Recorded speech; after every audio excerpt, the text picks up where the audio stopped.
his lap, cigarettes curling, smoking his political trap. Michael Vass roars through the screen, he flies, painting red and blue skies with his fiery cry. He's the world's watchdog, calling out the bluff. Right-wing swagger, but his heart's pretty tough.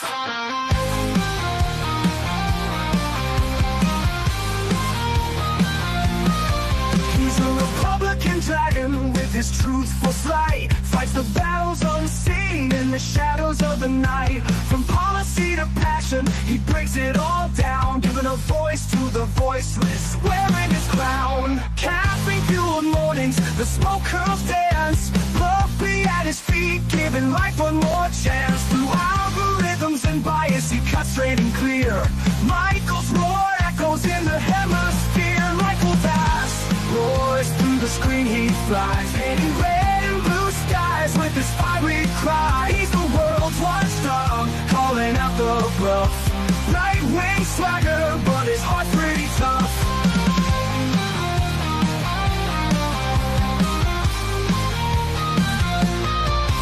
No soundbites allowed is his ultimate creed. A dragon's perspective where facts are the seed. Standing tall on his battlefield of thoughts, guarding the truth that others forgot.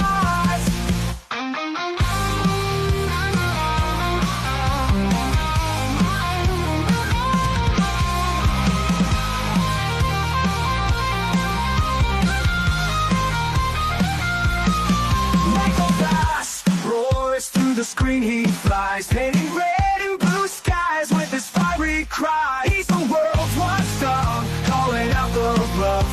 Right-wing swagger, but his heart's pretty tough. Hello, everyone, and thank you for joining us. This is No Soundbites Allowed, and I am your host, Michael Voss, the political dragon here in our offices in the Bronx, New York. And I'm happy to be here with you today. It is January 28th. It is currently 7:32. We are right on time. I'm happy to be here. And I'm happy to have you with me. Whether you're new to the channel or you're someone who's been with our audience for the last 20 years, I appreciate you. I thank you for taking some time to join with us. Remember, we do this every week. We've been doing this for 2 decades because we believe in the First Amendment.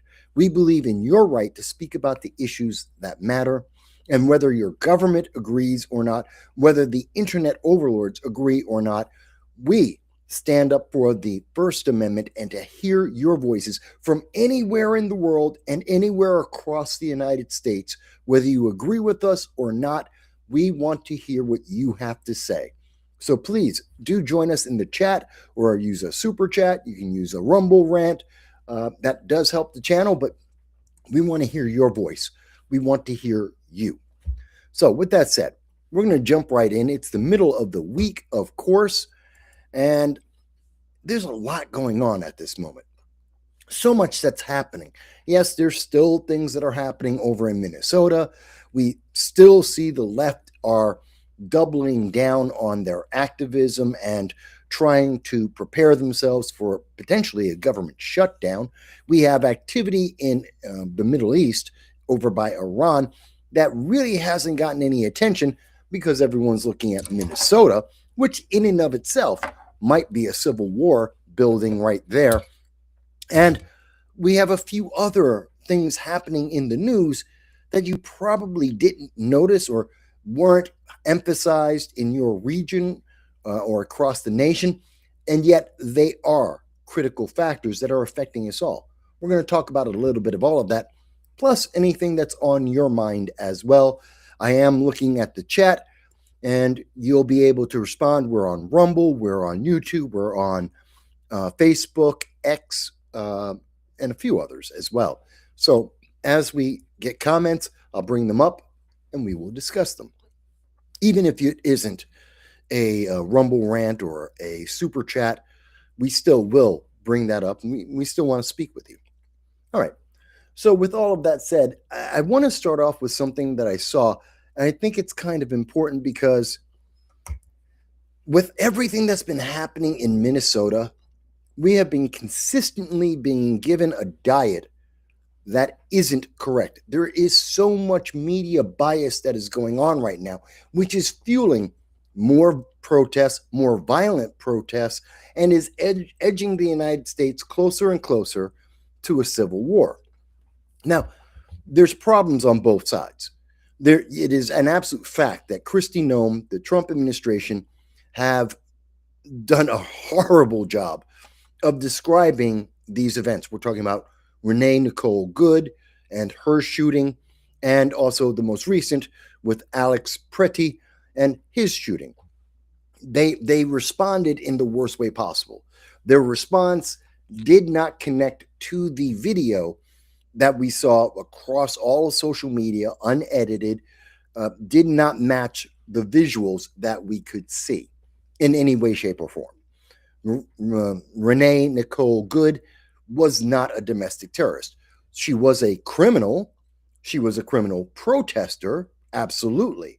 She was interfering with law enforcement without question, but she wasn't a domestic terrorist. And at the same time, looking at Alex Pretti, we know that he is a political agitator. That is correct. We've seen other information about that. And on the day of his death, the video that we see, the extended video that is available on the internet, we've gone over it already, he is agitating and interfering with lawful police operations. And as someone who does have the right, like every American, I believe every American has the right to conceal carry. That is not a question. And I know the administration, trying to make themselves look better, have come out and said something that is absolutely antithetical to what Donald Trump has run on, both as the 45th president of the United States in 2020 and in 2024. Gun rights are something that Republicans, conservatives, libertarians, even some Democrats agree they're absolute. Yes, Alex Pretti could have carried a firearm, and he had every right to do so, no matter how many magazines he had. That's his right. But also, it was the responsibility, especially as a concealed carry holder. Alex Pretti had the obligation, the responsibility, that when police came to him, when we saw Border Patrol come to him, and ICE is not Border Patrol and the IRS and DHS. I'll get to that. But when he was confronted or he engaged with law enforcement, it was on him to just, not resist, to allow that if he was going to get arrested, if he was going to get pushed out of the way, whatever the response was going to be, allow it to happen, which would allow him to stay alive. And then he could sue or, use that to promote his political ideology. He could have done a lot of things. But much like Nicole Good, he made the worst decisions possible. He decided to get into a fight to resist. Whether or not he initiated it or not, doesn't matter. Yes, he is the criminal, but also whether he initiated that conflict or not, he resisted. That led to what wound up being his death. Whether that's justified or not is yet another question, and there are issues with that. It is not clear-cut by any sense of the imagination, but it also isn't what Kristi Noem described. He wasn't flagrantly brandishing and waving around a firearm. That didn't happen either. So we have a problem because the government and the media are lying to you, and they are lying substantially to you about this incident. And one of the things that really strikes me about that is MSNBC right now, and they've done this many, many times, when someone who is left-leaning is harmed or killed because of their own actions and decisions, we always see this. The left comes out and they try and make this individual angelic, virginal, and or beautify them. And we see this with MSNBC, as pointed out by the red-headed libertarian and many other people online who caught this. MSNBC doctored his photos. They're trying to make him more attractive and more appealing. And Some may say to me, and I do see there's a lot of comments out there, I'm going to get to them, but the reason why this is being done, the reason why we often see many of the young kids, many people who have been shot, gang shootings and such, they always make them look younger. They always try and portray them as children, if at all possible. They always try and make women like Renee Nicole Good, they try to make them seem like the Virgin Mary, that they have immaculate births, that they have no past history. They try to find the most beautiful picture. In the case of Renee Nicole Good, they're using pictures of back when she had long hair and she was pregnant. Neither of those things were accurate on the day that she died, but they do that because the more beautiful a person is, it's more likely. This is psychological, it's been tested many times. Human nature, if you see someone who is beautiful or pretty, you are more likely to take their side in any dispute or any argument. That is hardwired into human nature. It's why most politicians tend to look very good, especially once we got TV and video and we were able to see our candidates, not just hear them. And we saw this with JFK. One of the biggest things that made JFK win in his race was that we had TV. And for the first time, I know younger audiences may not be aware of this, but when JFK ran for the presidency, it was the first time that the American public, as a majority, would be able to see that candidate. And obviously, JFK was a good-looking man. That won him a massive wave of votes. And we have seen that consistently in many elections going forward.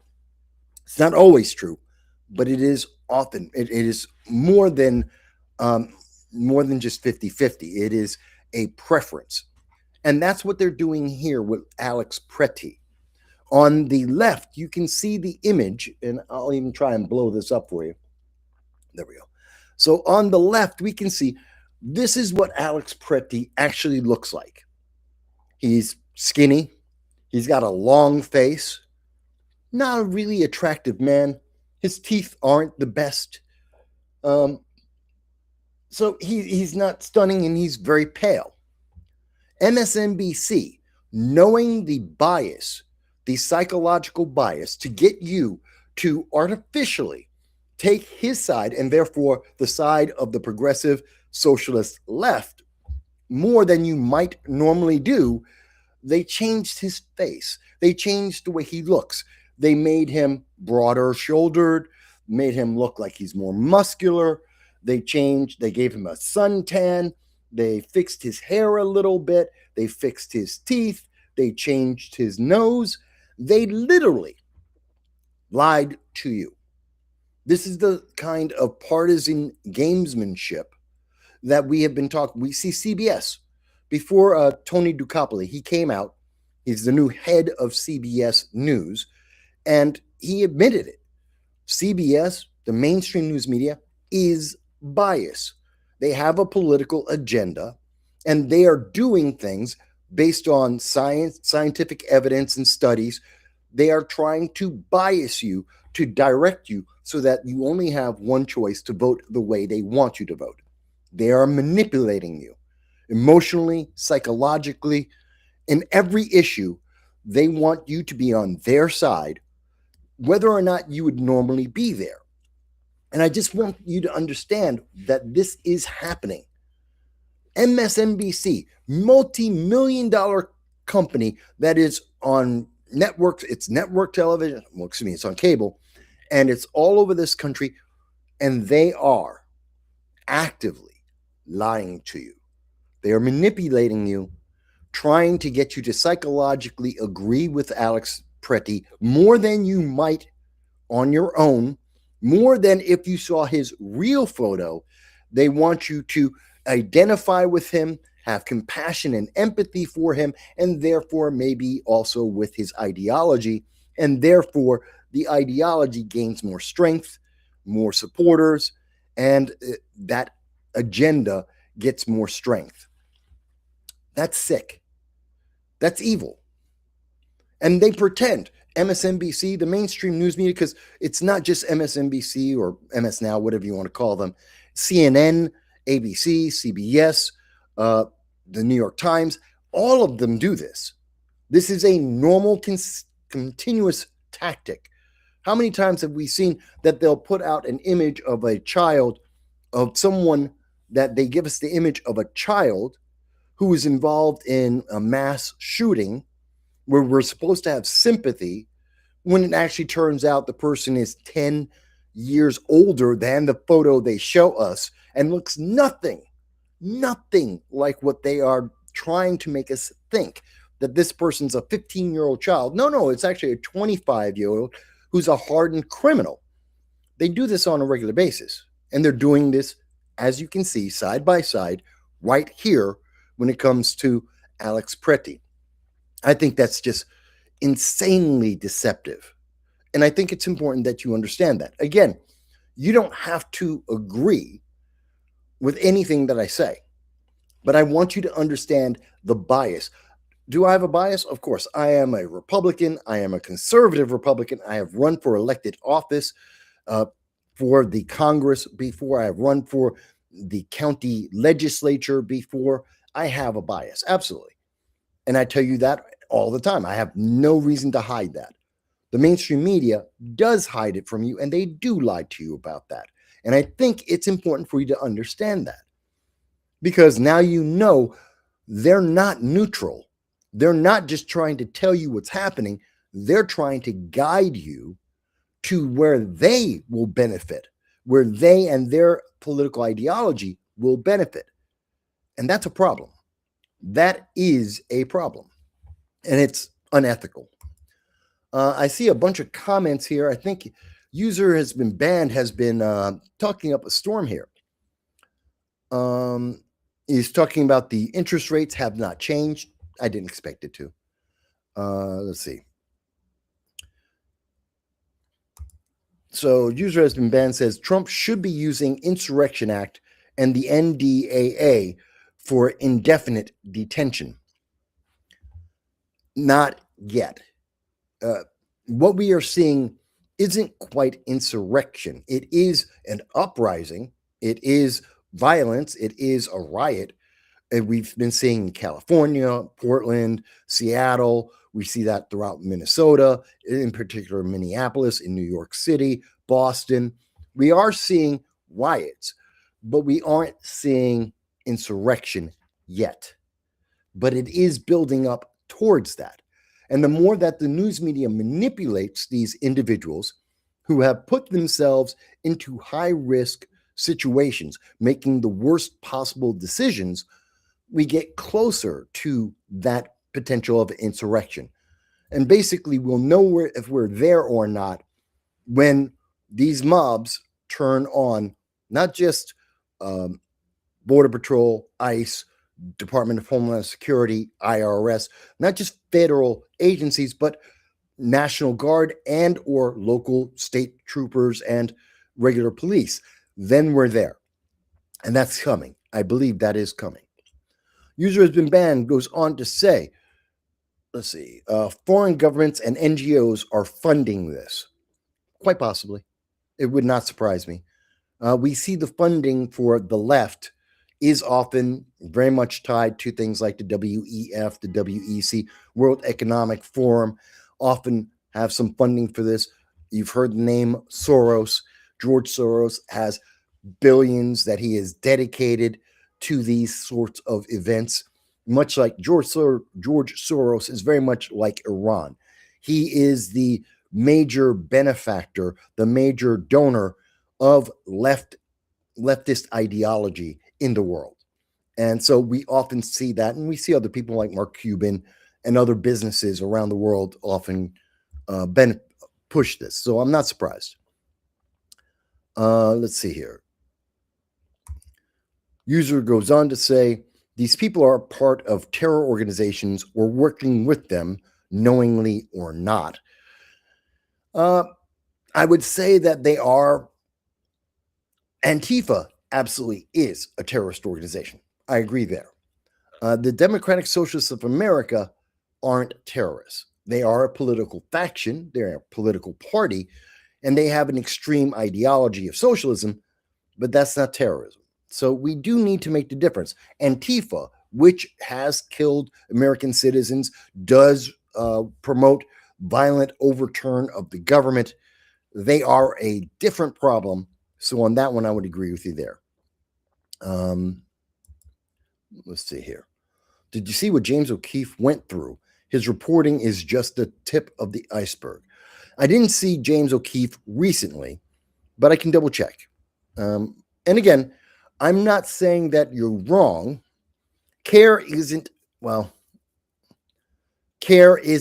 a terrorist organization, though I believe that CARE, which is a NGO, a non-governmental organization that promotes things like the Muslim Brotherhood and other terrorist organizations, they aren't terrorists, but they do support terrorist actions. Like they're very much like a pro-Hamas, pro-Muslim Brotherhood organization.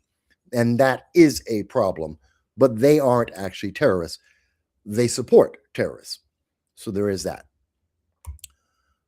But I wanted to bring that up because, no one's really talking about these things. And by the way, they want you to think that Alex Pretti is some kind of innocent nightingale, the nurse.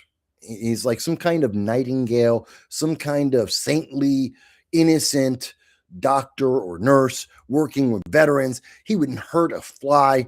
He's like the Gandhi of Minnesota.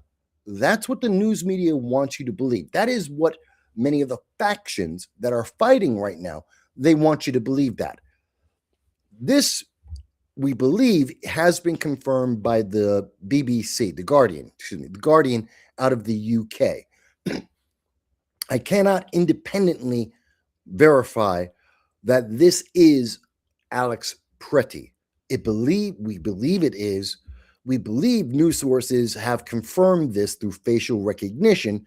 There is a high probability, not a guarantee, high probability that Mr. Pretti is the individual we see here on the screen.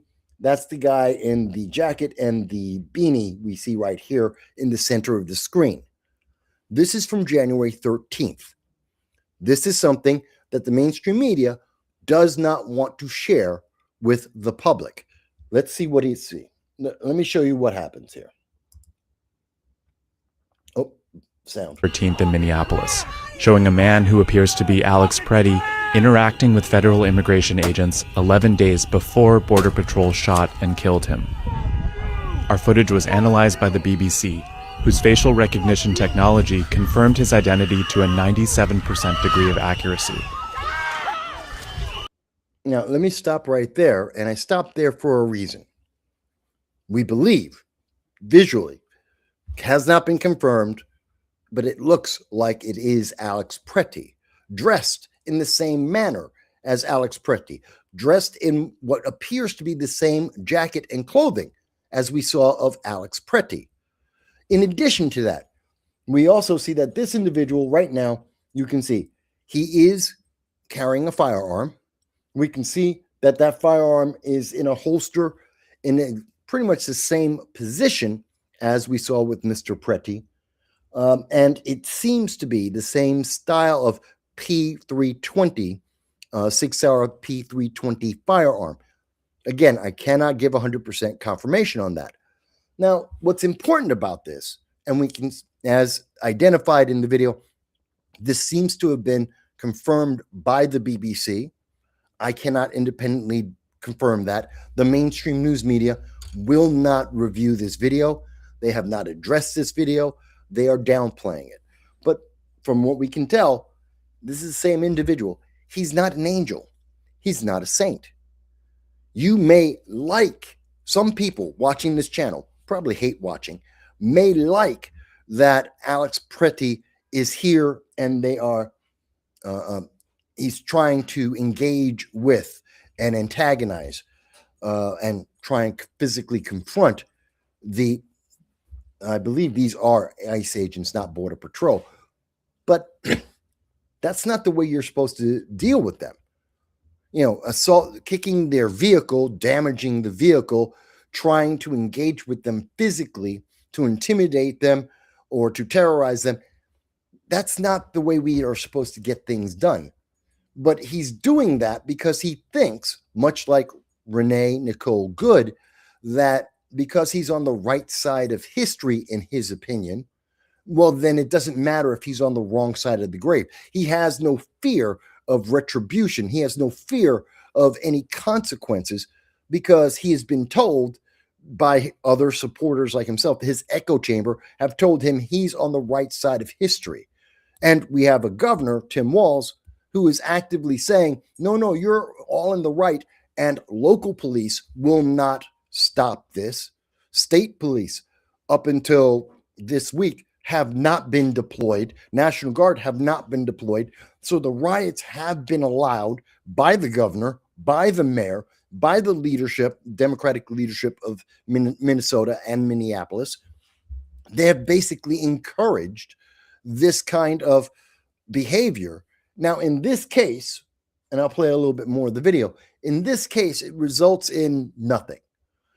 But when Alex Pretti was able to do this, if it is in fact him, on the 13th, and the result of that was he got thrown to the ground, he got yelled at, and nothing else happened.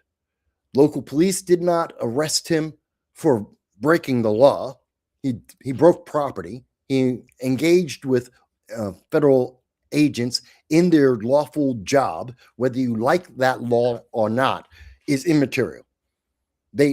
He interfered with them doing their lawful job, their duty, and there was an assault against law enforcement. It would be considered that in the court of law. He damaged property. He should have at least received a misdemeanor fine for destruction of property.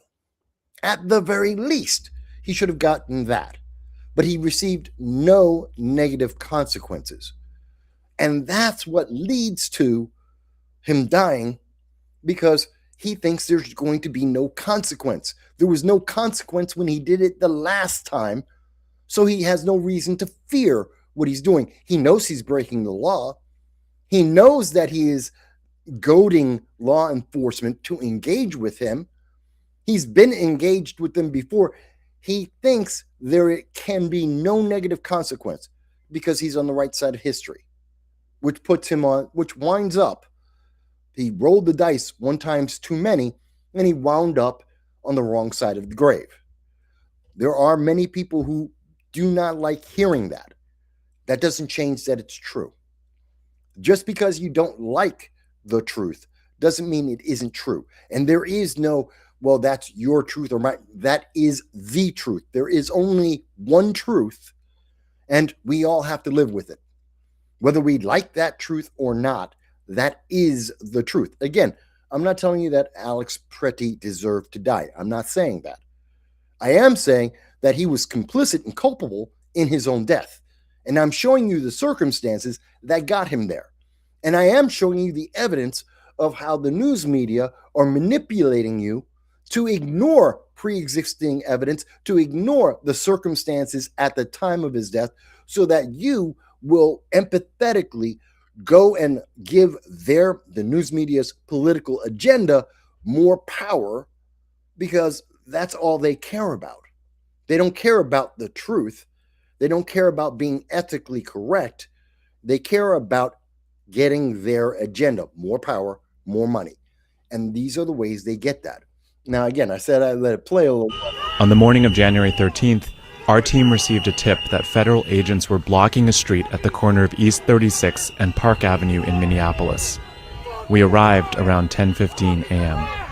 We saw observers shouting. So you see him screaming, you see him confronting officers, you see him approaching them, he's spitting at them, and then at the agents as they walked back to their vehicles. When they started driving away, the man kicked their tail. He didn't kick it just once. He kicked it 2 times until he could break the rear lights. This is someone who is antagonizing the situation. He is inciting a response. And once he did that and officers responded to his response, he tried to run away. He didn't want any consequences for his actions. light. An agent then got out of the vehicle, grabbed him, and pushed him to the ground.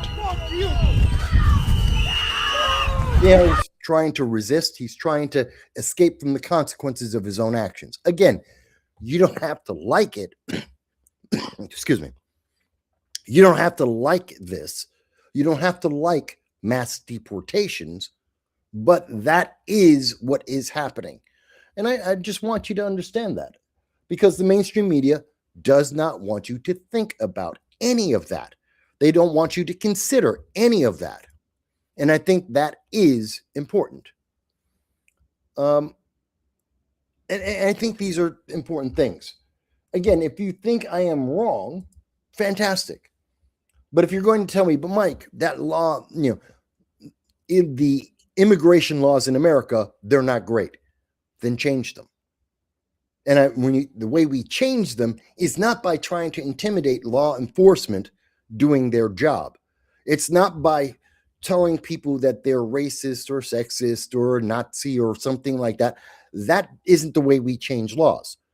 You get your elected officials to draw up a law, a proposal, a bill in Congress, and then you convince people that they should vote for that law, that law is good enough, that is a change that we need, and then we change the law. That's how we do that in America. But you don't get to pick and choose which law you like. That is something else that's being promoted right now, and this is going to come back, and it's going to bite America in the ass, very much like taking our kids during the lockdowns, not allowing them to be able to socialize with their fellow students for years, in many cases, for years, to deny them the ability to socialize and to think of socializing with their peers as being dangerous, as being deadly. That's what we did in 2020, 2021, 2022. We traumatized an entire group of a generation, telling them that being around other people is dangerous, that it could be potentially deadly. And these kids lost a lot of their interpersonal skills. They're growing up as damaged children, turning into damaged young adults and damaged adults. And that is going to harm America. In the same way, we are showing more generations, both new youth of America, new teens, new college students, new young adults. We are teaching them that violence is appropriate, that they don't like. If you don't like the law, you don't have to obey the law, and will serve no consequence from that. They always like to point to things like Martin Luther King. Dr. Martin Luther King rightly was fighting against the Jim Crow laws of the South, but there were consequences. We see Dr. Martin Luther King was consistently arrested, often beaten, and he was thrown in jail, and he served time for his crimes because he did commit crimes. Those were laws on the books at that time. Later, we've seen them become unconstitutional. At the time he was protesting, he had to live with the consequence of his actions to highlight how wrong they were. But we're teaching a new generation of kids, you don't have to follow those laws, and there is no consequence for not following the law. That will have a negative impact on America going forward. We have to change this. Otherwise, we will be screwed as a culture, as a society, as a nation. This must not continue. Again, you can say, but Mike, I don't like that law. Fantastic. Change the law. Convince the public without violence, without riots, without arson, without attacking law enforcement. Convince everyone that your idea of open borders and failure to have citizenship, convince people why your argument is a better argument, and then we'll change the law. But I have to believe that since the left isn't making the arguments without violence, they're not. We see this across the country. whether it's the 120 days of nonstop protests over in Portland, and whether it's what's going on in Minnesota right now, the left cannot push their argument without backing it and at the same time simultaneously engaging in violence and intimidation tactics, which means their argument is insufficient. It's a bad argument. They know they cannot win based on ideas and ideology and facts. They cannot win. Thus, they must be violent. And that is a problem. But let me move forward. Because I know some people may say, well, Mike, you know what? I need more time to think about it. Please do. Please do. Just understand that what are the underlying factors in this story. And we have to look at this. It's a bigger picture. It's not just Alex Pretti. It's not just Renee Nicole Good. It is the motivations that they have been given by other individuals who will never suffer. I mean, Ilhan Omar, she's never going to suffer. Tim Walz is never going to suffer. Jacob Frey are never going to suffer for encouraging and inciting people to commit these crimes and to commit these acts of violence. They don't suffer. They just collect more money, they collect some votes, and they get to stay in their mansion while these people are getting hurt and potentially dying. It's something to keep in mind. Let me go on. Let me go on. So that is some news I thought was very interesting. I also want to talk about Iran. Now, we've talked about Iran on this channel before. Every Sunday on the Sunday live stream, we do spend a lot of time, a couple of hours, to go over the various issues that are happening around the world where the United States is influencing the world or being influenced by the other nations in the world and other factions and businesses. Iran, as we have covered previously, has been, first of all, their economy has completely collapsed. And because it collapsed, their people wanted their government, the Ayatollah, to be accountable, to change the policies, to be able to improve their quality of life. Their inflation rate went to, we now have a current conversion, that's the word I was looking for, conversion rate of 1 million Iranian dollars to $1 American dollar. It is explosive inflation because their economy has collapsed.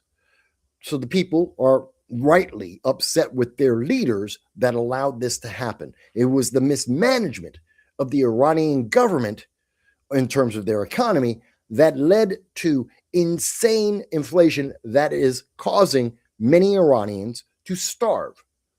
That's a problem. That's a big problem. The response by the Iranian government to those protests was to kill their people.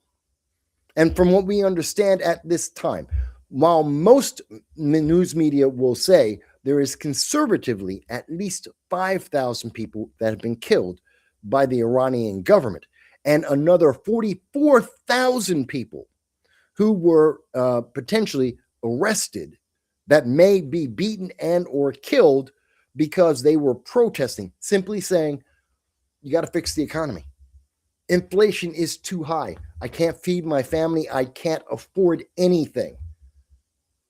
Just for saying that, people are being killed.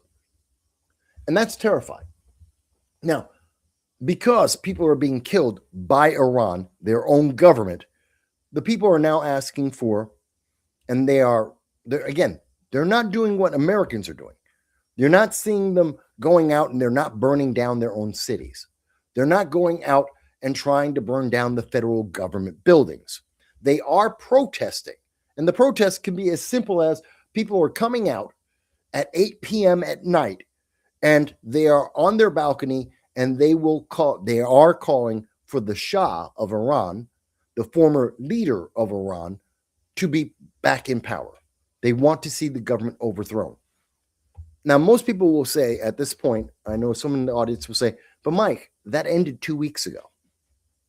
about 2 weeks ago, Donald Trump threatened Iran and said, hey, don't kill any more people.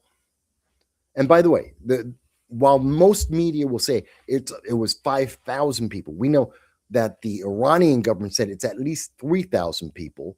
Most mainstream news media will tell you that it's 5,000. And certain organizations, political organizations around the world that try to get a count on these things, they will tell you that it's maybe as high as 33,000 people were killed simply because they wanted a better government. They wanted their leaders to do a better job. Put that in perspective for here in America. In America, we can get on YouTube, social media, all over and say, I don't like, maybe you say orange man bad. I want a better government. I don't like Republicans. I don't like Democrats. I don't like the DSA. I don't like AOC or Ilhan Omar. You can say that in America and no one cares. No one will care. Well, some people will follow it. Some people will like it. Some people won't like it. But the government won't come to your door, bust down the door, and arrest you or kill you. In the United Kingdom, if you say depending on how you word it, if you say you don't like Keir Starmer, if you say that Keir Starmer sucks, if you say the Labour government sucks, they can, in the United Kingdom, come to your house and arrest you. They can fine you $5,000. You can be put in jail for up to a month. That can and is happening in the United Kingdom right now. They've even threatened to come across the ocean to the United States to arrest American citizens in America for saying things like Keir Starmer is a stark, raving idiot, and he doesn't know how to run his own country. He doesn't know how to run his government. He doesn't understand basic economics. He doesn't understand international policy. Keir Starmer is a toddler playing at an adult game of international politics. To say that in the United Kingdom, they have threatened to come to America to arrest people like myself for saying those things. That's the difference between America and the rest of the world. And in Iran, they would never, ever dare to think of trying to assault their law enforcement and try and burn down their own cities. They would be killed, and they have been. But I think it's interesting that we are seeing how this is not working. Now, most people will say, but Mike, this ended. This is over. Where is it? These protests, they ended. No, they haven't. The American news media stopped telling you about it. They stopped talking about it. The news blackout, the internet blackout in Iran is still ongoing. It's still there. These people are still protesting, trying to change their government. It's just that the NBC, the nightly news here in America, they don't care. They don't want to correct this. Think about it. Every night, MSNBC, CNN, Rachel Maddow, they were telling you pro-Hamas. They were saying you have to care about the people, or the people are dying. The people are being hurt. You have to support Hamas because they're suffering. Those very same pro-Hamas, pro-terrorist groups at Harvard, at Columbia, Rachel Maddow, CNN, all of them don't care about the suffering of people in Iran. That, again, should tell you they have a bias, and they are abusing their power over you. They're using the institutional bias of Harvard, Columbia, the college system. They're abusing the power of network television and cable television to try and influence you. If America was if it was the right thing to do was to help Hamas, then isn't it the right thing to do to help the people of Iran?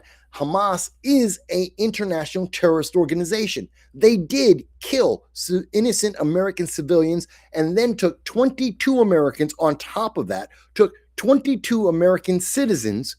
They tortured 17 of them to death over 582 days. They tortured them every single day until they died. And yet the news media, the colleges, are telling you we have to support the terrorist organization that did that because it's the right thing to do. Then why won't they help the Iranian people? Same situation.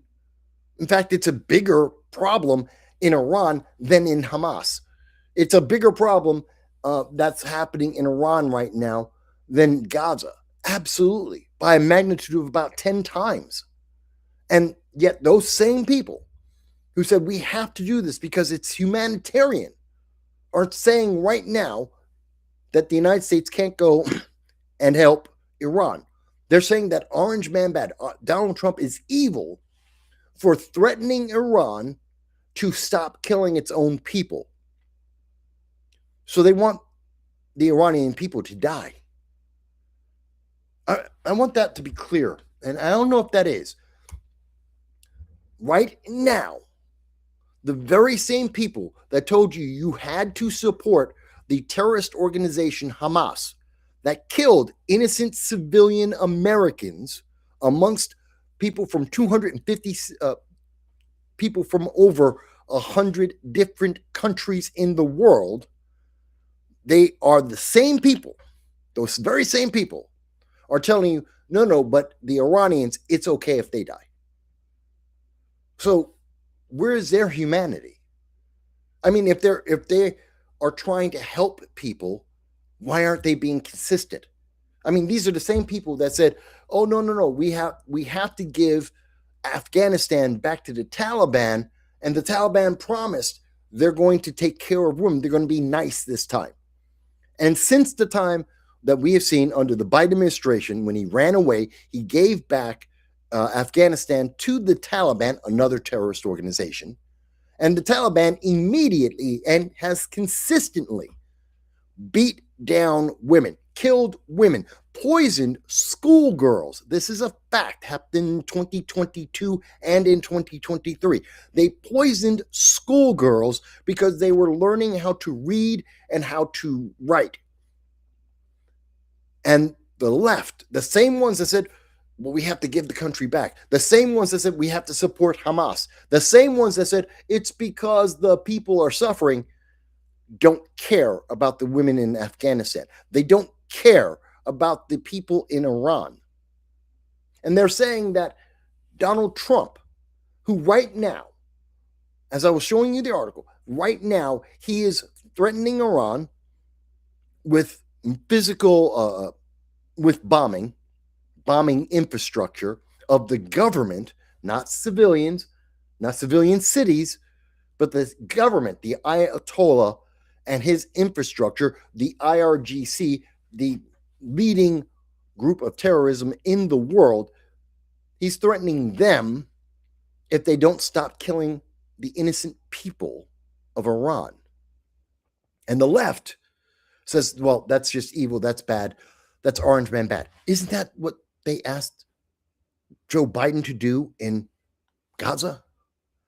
Isn't that the same exact thing? And if it's not, and if their compassion, if their reaction isn't the same, then you have to ask why. Because it's not about humanity. This has nothing to do with humanity. This is all about politics.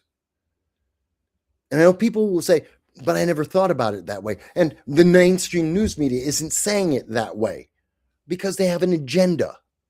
Because they have an end goal. They have a partisan political agenda that they are trying to achieve. So they're not going to tell you the truth. They're not even going to try. Now you can tell me, Mike, but we shouldn't be involved in Iran. Fair enough. We also shouldn't be involved in a lot of places around the world. The thing is, we are the superpower of the world. That's a fact. And if we aren't involved, other countries won't be either. If we aren't being the police or the dad of the world, then chaos takes over. and people die. More people die than should necessarily die. That we allow more violence in the world, more instability in the world when America is weak. We saw that under Biden. We saw that under Obama. We saw that under Clinton. There's a reason why all of the world leaders, they'll mock America for having a cowboy in charge, whether it's Bush or whether it's Reagan or whether it's Donald Trump. They'll say, oh, the American cowboy. But they rely on us for self-defense. They rely on us to come and save them when no one else will. You know who's saving the Ukraine right now? The same cowboys that are the American government. You know who's been saving NATO? American government. The UN, that's American government. All the enforcement, all the people in the world who are relying on these agencies to maintain the peace, that's the United States. But I know no one talks about it in that way. I do. Should we be threatening Iran? Well, I just showed you. The people are calling for help. The citizens are calling for help. This is an ongoing problem.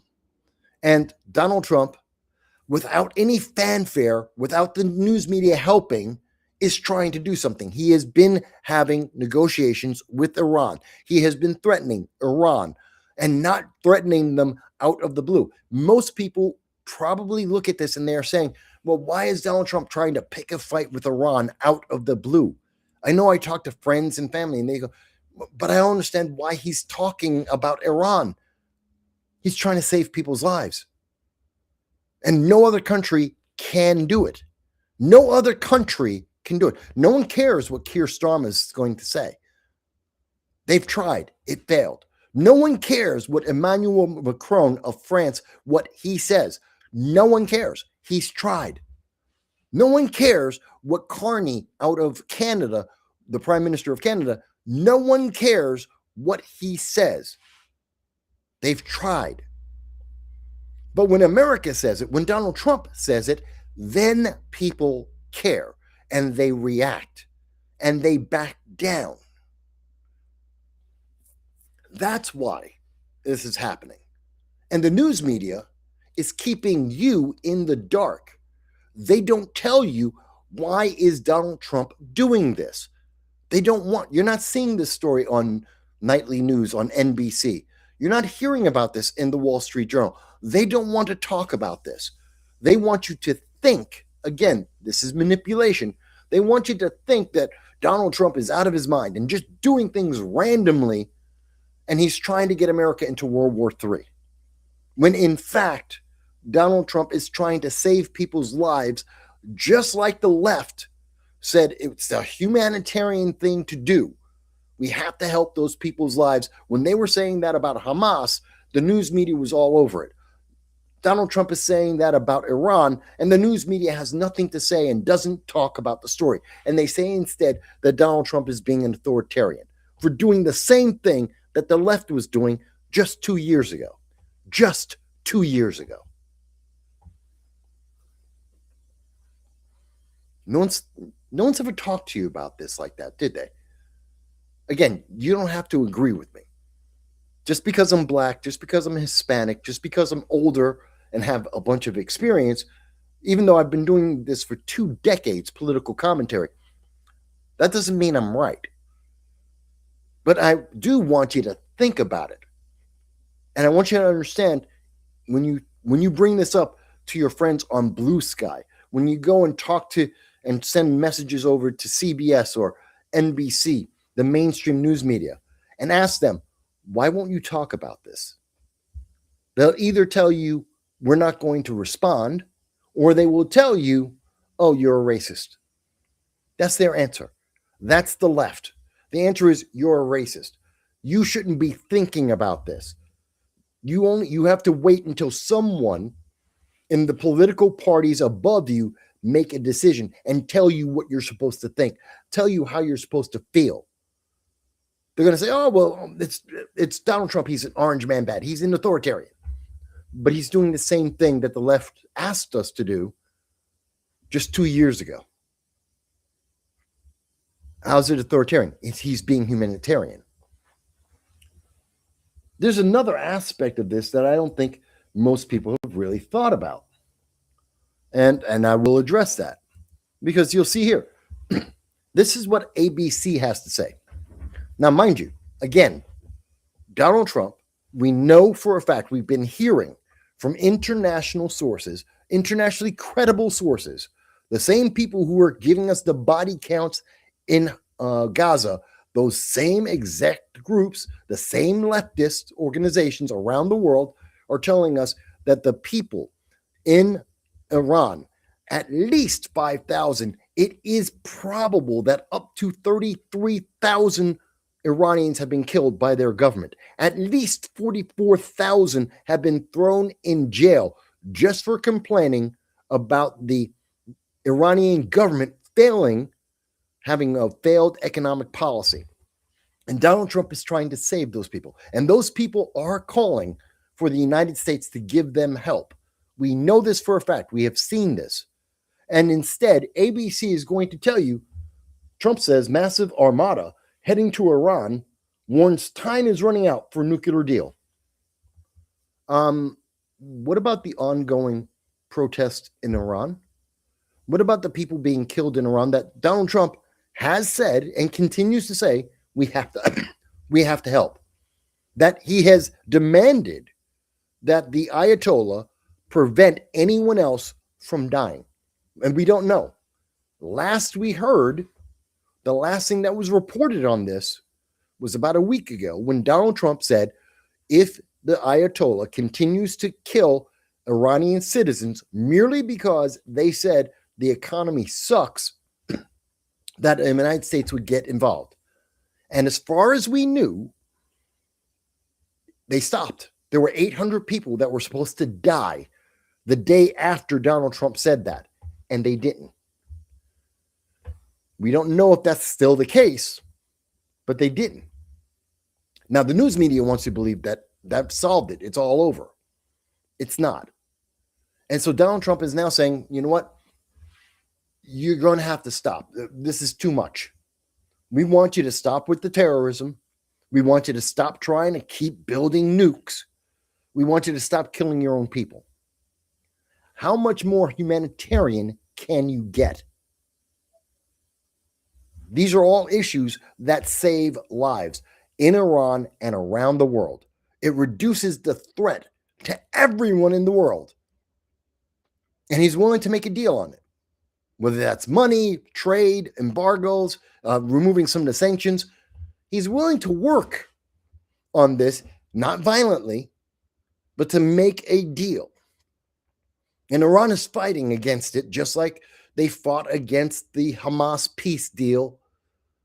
But this is a presentation there.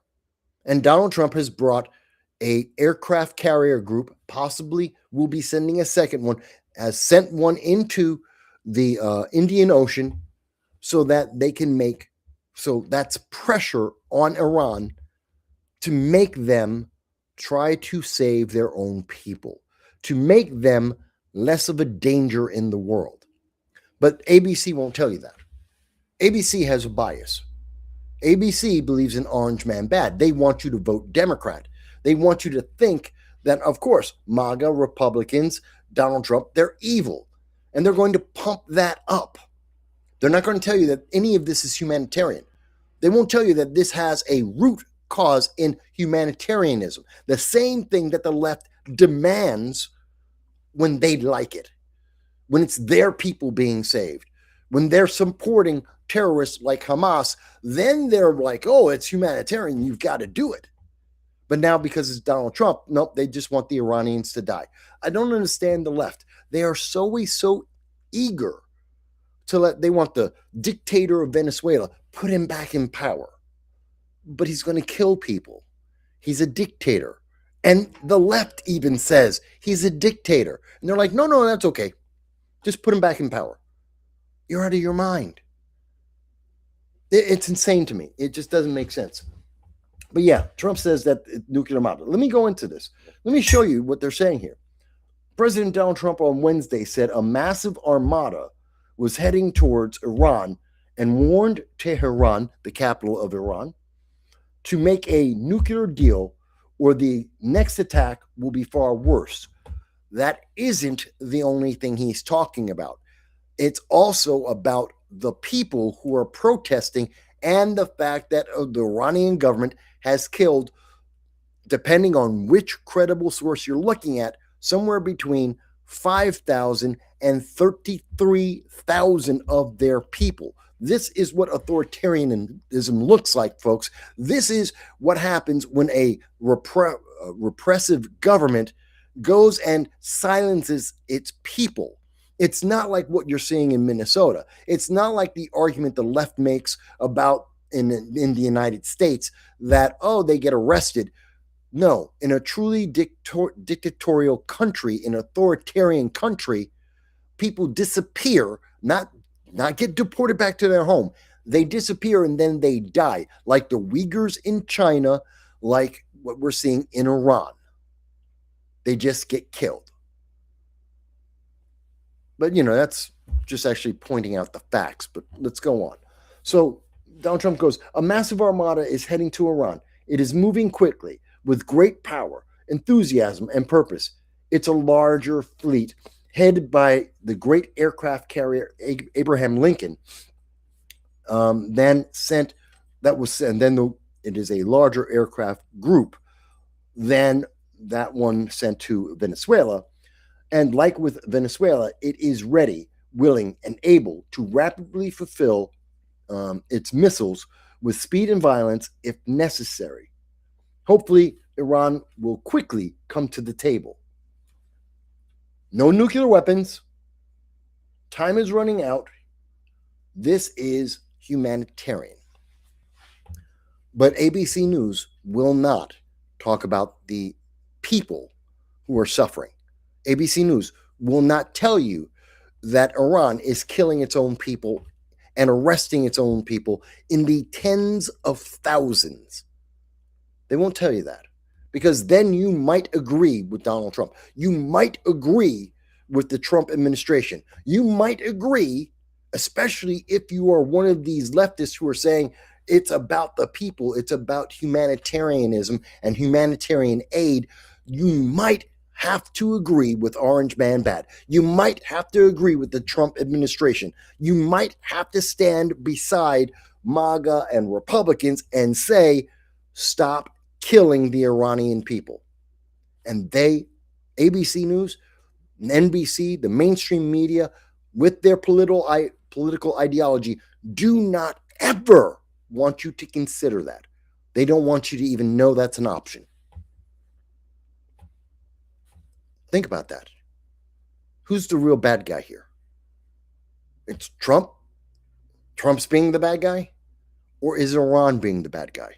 Is America trying to be humanitarian and increase and provide humanitarian aid to people who are in desperate need?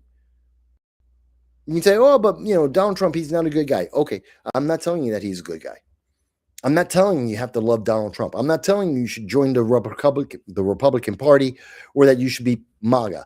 That you don't have to want to make America great again. I don't know why you don't want to make your home great again, but fine. You don't have to agree with any of that. This isn't about that.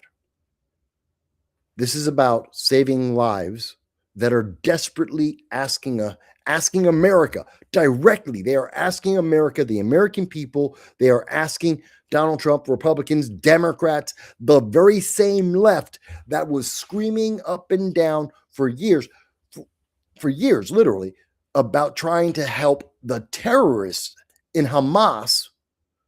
They're asking you desperately, help save them from the Ayatollah. And the left is turning its back on them, saying the story's over, it's done. We don't care. Oh, well, we don't have, there's no internet, so I can't get a report saying 33,000 people are dead, so it doesn't exist. The story's over. Orange man bad. Donald Trump's just evil. It's about oil. Has nothing to do about saving people's lives. My God, it's just so sick. So evil. But I'm the bad guy, by the way. I'm the bad guy to tell you this. And you will hear people on the left, they'll go, see, Mike's such a Republican. He's such a conservative. He's a warmonger. He's a war hawk. You mean you don't hear about the compassion I'm talking about?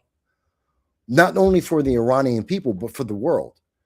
About the consequences down the road of trying to build up more stability in the world and to have less terrorism in the world.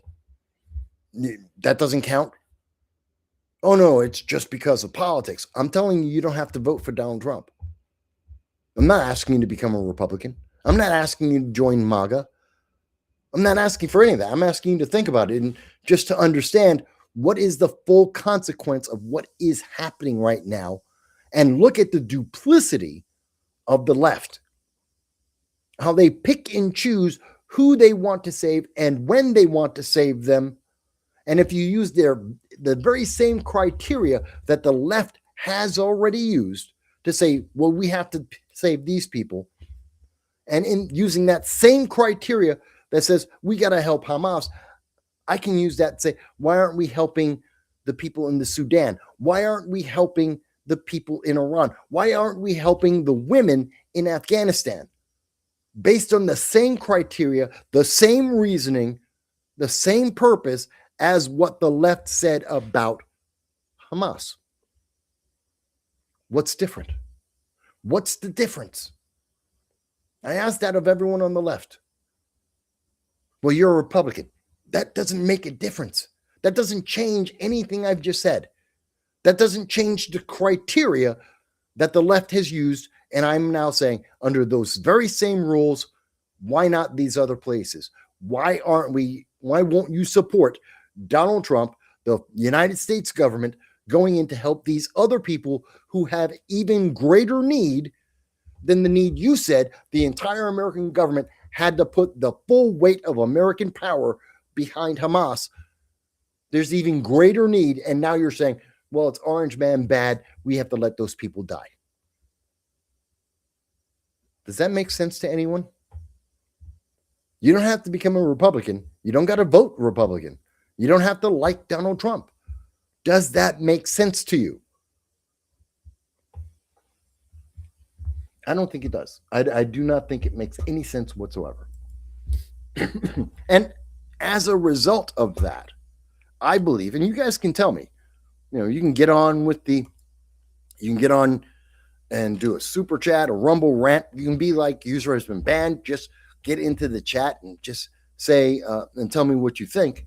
But I believe that's one of the reasons why we see that today trust in the government is at some of the lowest levels we have ever seen.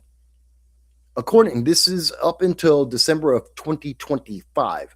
So the most recent data we have is that the American people only have about 17% of us have trust in our government. 17% of America trust the government to do the right thing, to be doing a good job. 17%. We used to be, back in 1958, we were at about 75%. Looking back in the 1980s, which is a downturn. We went from about 1950s, we were right around 70, 75, 80%. And by the 1980s, that's Jimmy Carter, that's Ronald Reagan, that's Jimmy Carter failing with Iran, America, the Iranian hostages, and then the entry of the cowboy, as some on the left would call him, Ronald Reagan. At that point, we were at a low point for America, and that was about 35%. It's double the amount of trust and faith. That's after Nixon and Watergate. We still had greater faith and trust and confidence in our government than we do today. You can't say, oh, well, it was better under Obama. It wasn't. It was better under Biden. It wasn't. Can't say it's orange man bad. We were at these levels with Obama. Yes, Obama, the transformation of America, the guy who ran on hope. Hope for what? I don't know. He just ran on hope.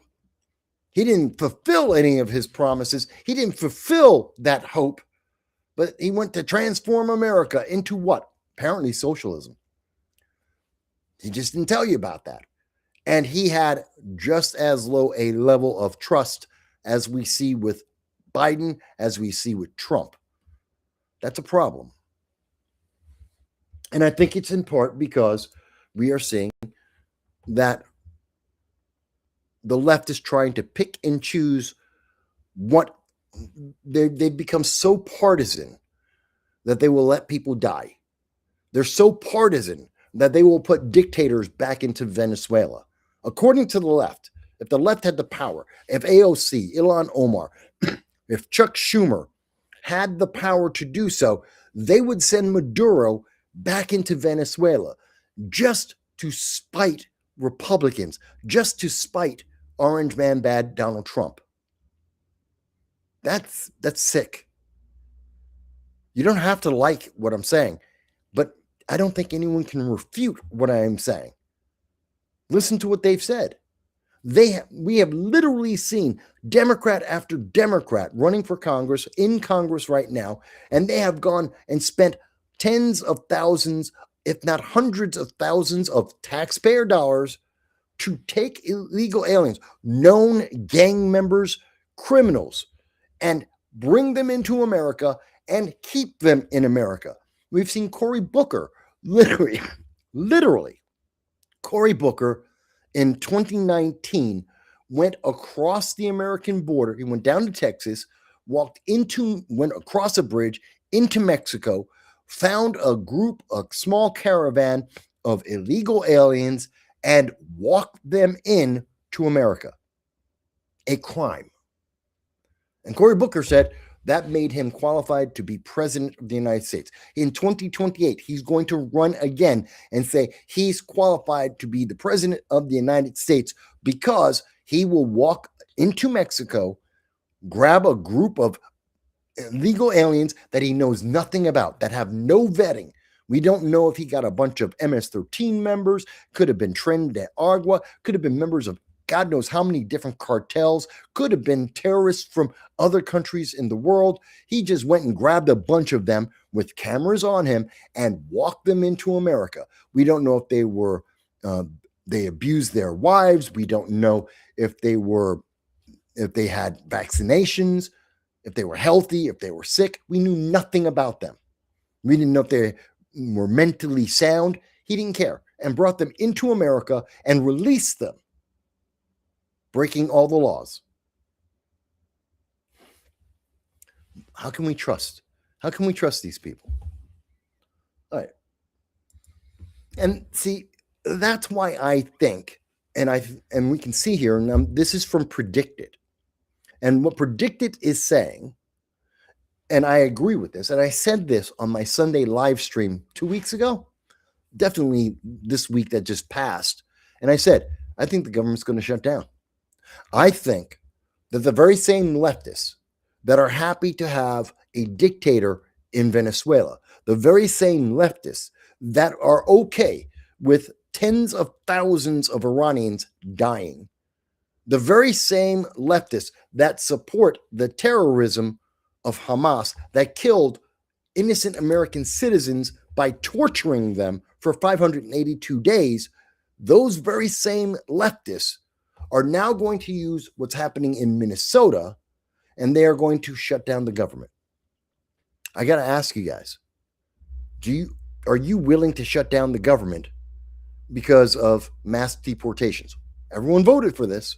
77 million people voted for mass deportations, and you have been getting mass deportations. And the left has never liked it because they want open borders. They want all the cartels to live in your neighborhood, to live in your apartment building, to take over your apartment building. That happened in Aurora, Colorado. Cannot be denied. It is a fact. We know Tren de Aragua were in the southwest of America. They were going into communities, taking over buildings, stealing people's money. That's a fact. It's not my opinion. It's not a right or left thing. That is a fact. It is documented. It happened. And they are more than willing to continue to allow that to happen in America, in your neighborhood, where you live, rather than try and stop any of this. And they want to shut down the government again. And we knew when last year, 2025, when over the fall, the left told us, the Democrats told us that they were going to shut the government down again. They tried to tell you it was about health care. They shut down the government because of health care. Then when that story didn't get enough political traction, they didn't get enough of a bump in the donations for their re-election campaigns, then they switched to, it's about food stamps. It's about SNAP benefits. Oh, we're starving the kids. The right, Donald Trump, authoritarians, MAGA, they're starving the kids, which isn't true. But they switched to that story because the first story didn't work. They didn't get the bump. And then they found out when people suddenly realized, wait a minute, but Republicans voted 15 times to open the government so that people wouldn't lose their health care, so that people wouldn't lose their SNAP benefits, so that they could feed their families, so that people wouldn't lose their Social Security, so that they would have their government aid. 160 million people rely on the government every month to pay at least part of their bills. And the Democrats shut down the government. 45 days. Chuck Schumer didn't care. And they said, no, but it's Orange Man bad. No, it wasn't. Republicans were voting to open the government 15 times. It was the Democrats that said, no, just shut it down. And they told us then, those very same Democrats said, we're going to shut the government down in 2026. Because they have to. Because they want you to vote Democrat. And they're going to tell you, and they were just looking, what can they do to convince you, Orange Man bad, don't vote for Republicans. Republicans are bad. MAGA is bad. They found it. Renee Nicole Good made every wrong decision she possibly could, and she got herself killed. Alex Pretti, who isn't a saint, doesn't look like Brad Pitt. This troubled man put himself into a situation where he got himself killed. And they're saying, oh, see that? See these people who made every wrong decision you possibly could because they believed that they were on the right side of history, which got them on the wrong side of the grave. You should shut down the government for that reason. Because you need to live next to MS-13. You need to have Tren de Aragua take over your apartment building and they'll be your new landlord. We're going to shut down the government. And right now, 65%, according to Predicted, 65% of people who are taking the bet, believe it will happen by Monday. By Monday, February 2nd, the United States may be shut down. Now, that's just in the last 24 hours we've seen. Yep, people believe it's going to happen. In the last 7 days, we've seen that as we saw what's happening with Alex Pretti, and I'll show you going back to Renee Nicole Good, the left is using their deaths. They're using this negativity. They're using this messaging, this bias that I already showed you, MSNBC or MS Now, whatever they call themselves, that they're putting out there. They're using that to shut down the government. Let me show you. This is the last 30 days. The odds over the last 30 days, and you can see it right here, from the 20th moving forward, all of a sudden, a lot of people notice, bang, the 24th, going forward, Alex Pretti is dead, and suddenly everyone is betting. Everyone is absolutely sure, yeah, Democrats are going to shut down the government. The Democrats themselves have said they're going to shut down the government. They're saying that right now. I just want you to understand this. And people say, but Mike, you just don't understand. You don't understand. How about if we actually look at NBC? So it's not Republicans. It's not me. This is MSNBC. Excuse me, not MSNBC. This is actually NBC, the news agency. And here they are. Most of the government could shut down this weekend, February 2nd. ICE operations would carry on. This is about ICE. This is about mass deportations. This is about radical individuals. And by the way, they're not protesters. Please stop saying that. For people on the left, stop calling them protesters. Yes, I believe in your First Amendment right to protest.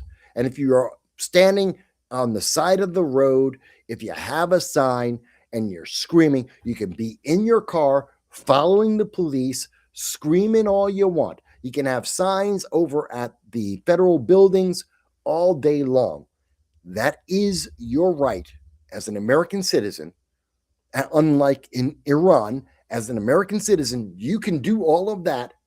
No one will stop you. That's perfectly fine. But the moment that you start beating on their cars and you're breaking and damaging buildings and property, when you start interfering with them doing their legal job, whether you like that law or not, that is no longer a protest. That is criminal. You are now engaged in a criminal activity. You're not a protester. These aren't protests. This is how this is how the left created the mostly peaceful kind of rioting. Yeah, it's not a riot. It's mostly peaceful. There's a building burning behind you. Yeah, but it's mostly peaceful. It's only mostly not an arson. These are crimes and criminals that are doing this. They're not protesters. The moment that they interfere with ICE doing its job, when they start blocking the road, when they start spitting at the law officers and they start throwing food at them and they start kicking their vehicles and breaking their lights, when they fire off firecrackers at these officers, that's a crime. Those are crimes. It's no longer a protest. Now it's something completely different. Does that mean anyone should die? No. Don't put words in my mouth. I know some people on the left, they'd like to put words in there and say, see, Mike's saying he believes that they should die. He believes in there shouldn't be any First Amendment rights. You didn't listen to me if you said that. You're not listening to what I've actually said. Protest, yes. Protest doesn't stop law enforcement from doing their job. Protest doesn't mean you destroy property or attack and intimidate other people. That's not the same thing. That's not a protest. And if you're getting arrested, you don't resist. You get arrested. You get thrown in jail. That is a protest. It's just like with Martin Luther King. Did he have dogs sicked on him? Yes, he did. Did he get beat down? Yes, he did. Did he go to jail? Yes, he did. Because he was a protester. That's the difference. Martin Luther King was a protester. What's happening in Minnesota? That's not protest. That isn't protest. That's criminality. But let me go on. So they're saying after Border Patrol agents killed Alex Pretti in Minnesota, Democrats say they won't vote for a bipartisan bill to fund most of the government, including the Department of Homeland Security and ICE. By the way, another nitpick here. Please, if you're on the left, stop calling every agent of the federal government ICE. Border Patrol is not ICE. The Department of Homeland Security is not ICE. The IRS are not ICE. Everyone, they keep going to all these different things, and I keep hearing this on various political podcasts for people from the left and the far left. They love to confuse this and say, well, those were all. No, they're not the same thing. And I've heard a lot of people say, well, you know what? ICE agents aren't well trained. That's a lie. They train for at least 13 weeks. By the way, when I joined the Marine Corps, my initial training, 13 weeks. Many Marines who have the longest initial boot camp, the longest boot camp is the Marine Corps boot camp. And many Marines have gone through 13 weeks or more of boot camp. And that's the initial training for members of ICE. For members of the Border Patrol, it's even longer. And they can go in the Border Patrol, and depending on what you do in ICE or the Border Patrol, your boot camp can last as long as 6 months. 6 months. Not 2 or 3 weeks, 2 or 3 months, 6 months. So they are trained. And we have seen, as in the case with Renee Nicole Good, and again in the case with Alex Pretti, the officers, Border Patrol and in ICE, had over 8 years of experience. These aren't people who are new to the job. They're well trained. So please stop lying to the public. They're not all ICE agents, and they are trained. They are well trained. They're just in bad situations because the protesters, who have also been trained, but they've been trained in how to break the law.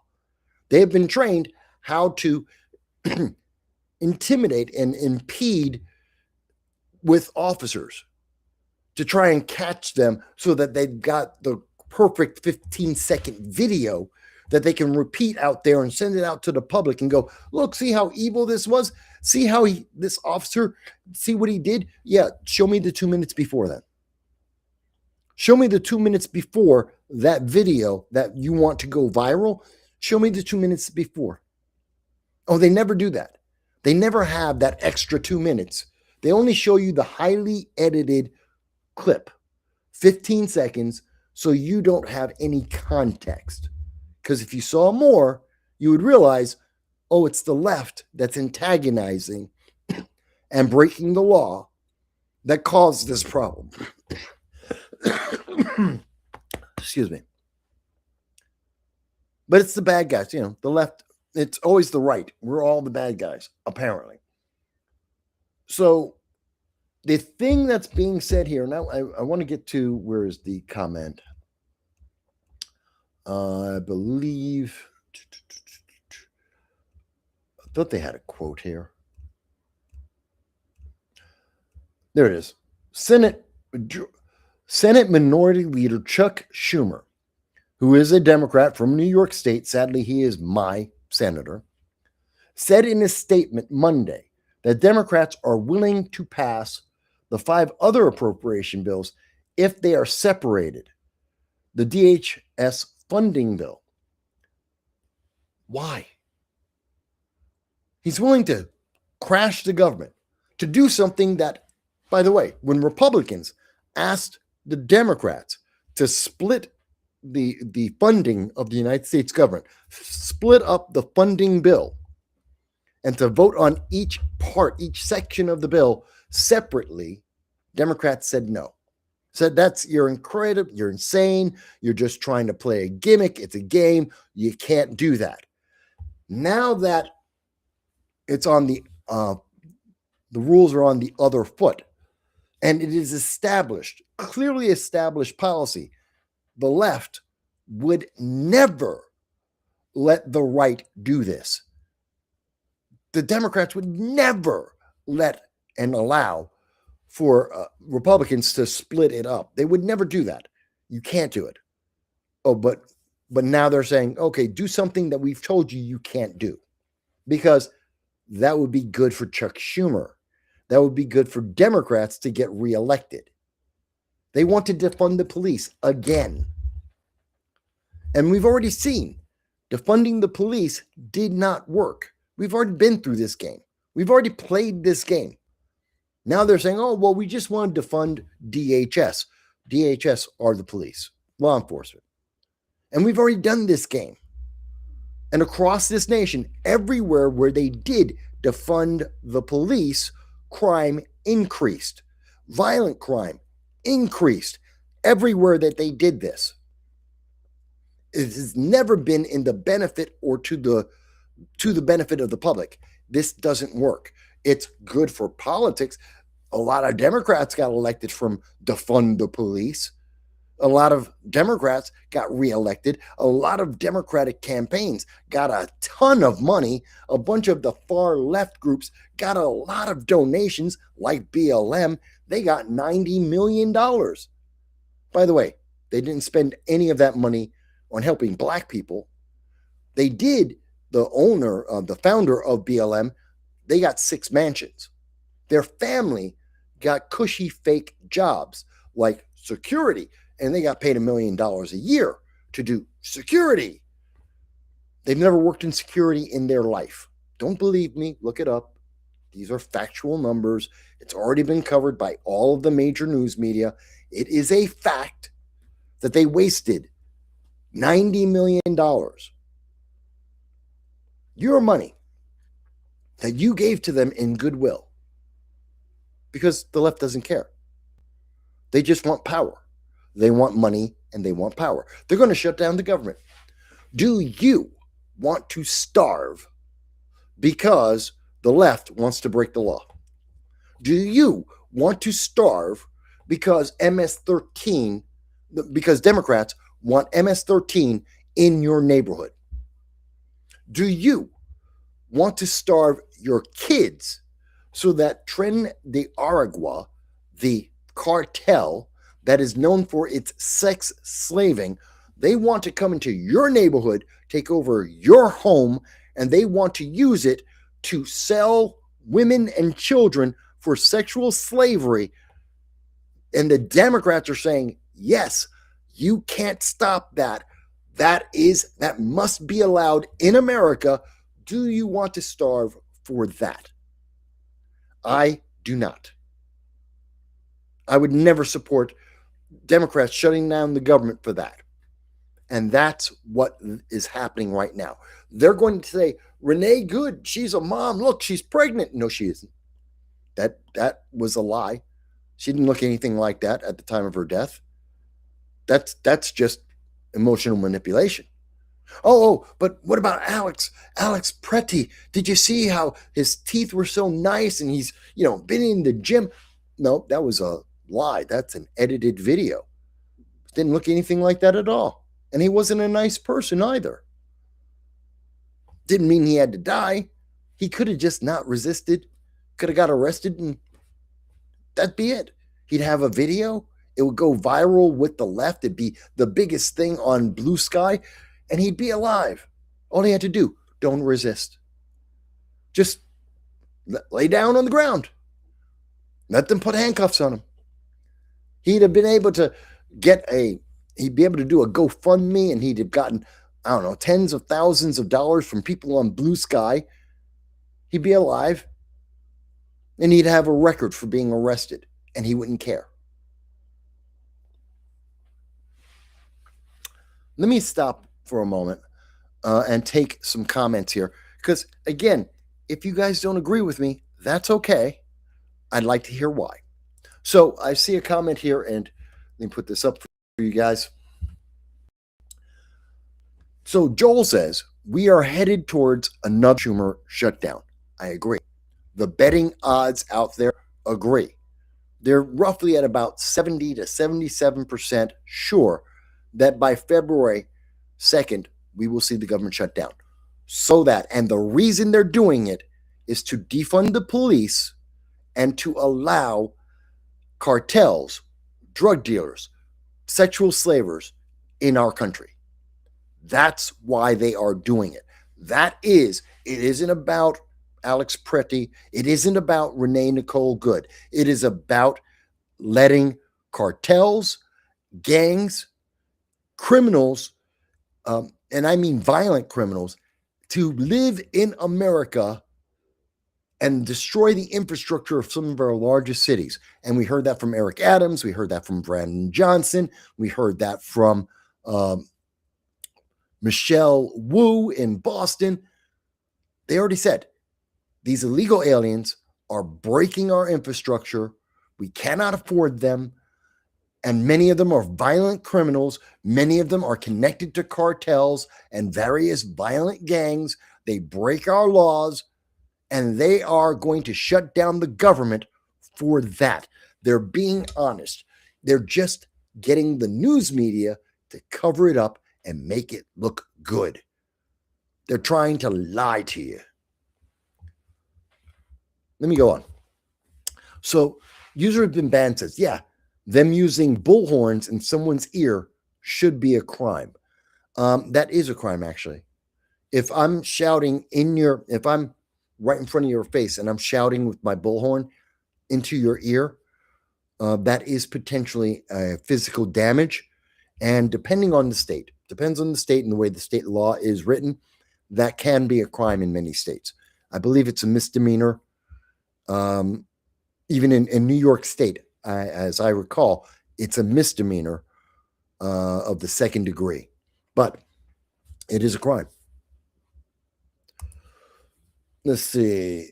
User says, this I'm not touching you stuff. Oh, this I'm not touching you. Yeah, how they run up to people and they go right in front of the law officer's face and they're standing 2 inches away from someone, screaming in their face, and they're screaming, I'm not touching you. I'm not touching you. You're trying to intimidate me. It's still a crime. It's still a crime to run up to somebody and stand 2 inches in front of them, screaming at them. That's an intimidation tactic. That's coercion. That's a crime. Let's see. Joel, I see Shelly's with us. Joel's with us. User has been banned. Everybody's talking to each other. Let's see here. User has said, why does it matter if she's pregnant? They don't consider the baby a human till it's born, according to the left. Oh, wait, they don't ever make sense. No, it makes sense that they're trying to manipulate you. Yes, many of the very same socialists and progressives out there who believe in abortion up to the moment of birth don't care when a woman is pregnant. They don't care because they don't see that as being, they will call that baby everything but a baby. They will say that it's a, what did they use the word? A zygote. I've heard them use, they'll use every word you can think of except baby because they don't think it's a real life.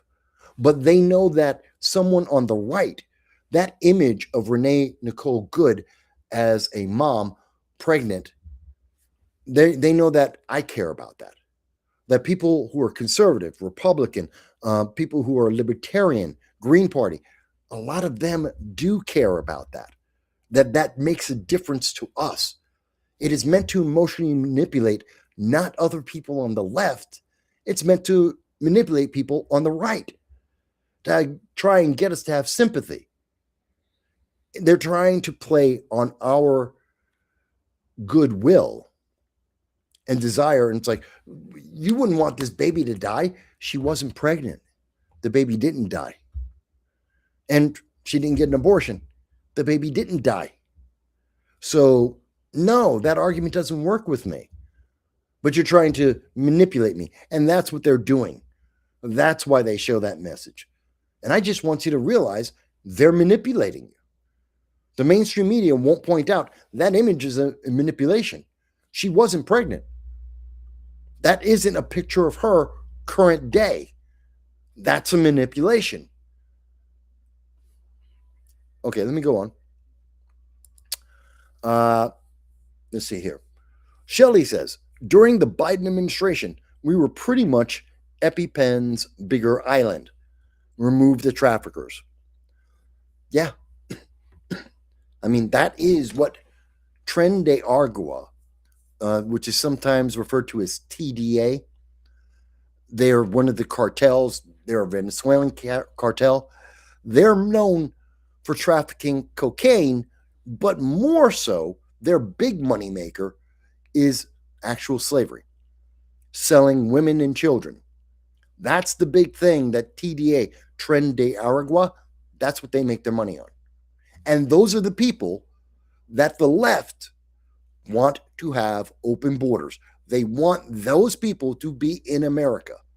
And I can explain to you why. In fact, we're going to come up to a story in a second or two, in a little bit. Where is it? Bear with me. Matter of fact, I'm going to go into it and I'm going to bring it up since you brought it up. Where is it? No, not ICE. Where is it? I have a news story. There it is. And to answer your question, Shelley, let me show you. So to answer your question, why are Democrats allowing these cartels? Why do they want them to have open borders, to let these gangsters in? Because, Shelley, and this is from the Times Union. This is a New York leftist organization and their publication. This is from the left. New York is going to lose at least two members of Congress. California is going to lose at least 4 members of Congress. Okay? That's in the 2030 census. And I've talked about this before. The left is terrified. New York State is losing people. About 250,000 people leave New York State every single year. About 150,000 people leave California every single year. New Jersey is usually number 3 with about 75,000 people leaving most years. People are leaving the left. And so they're going to have fewer people. The seats in Congress are based on how many people you have in the country. Under the Biden administration, the first law that Biden signed, it was an executive order, and he demanded that the census count everyone in America, all the bodies, which would mean all the illegal aliens. And because New York State and California and Illinois and Michigan Massachusetts, because the blue states were counting the illegal aliens that they had let in with open borders, well, then they actually had more people. So they got to keep power in Congress. And if it weren't for Joe Biden saying, count the illegal aliens too, New York State would have already lost the extra 2 seats. California would have already lost the extra 4 seats. Massachusetts would have lost another seat. New Jersey would have lost another seat. Illinois would have lost a seat. Democrats would have lost about 10 seats. That's power. And what have I been saying? They want to keep power. They want illegal aliens because they don't care about whether or not they're a cartel. They don't care if they're selling people in human slavery. They don't care about the drug dealing. They care about the bodies, which means they have more power. That's why they want open borders. It's just that simple. And you can go through this. In the Times Union right here, you can look at this article. I'll have the link in the description. And the only thing they're talking about is that Kathy Hochul, the governor of New York, has to figure out some kind of way to increase the population of New York before 2030 and the census. And they're going to spend $15 million. Where is it? Where is it? 89 seats. 1 second, I'm going to show you. It's $15 million.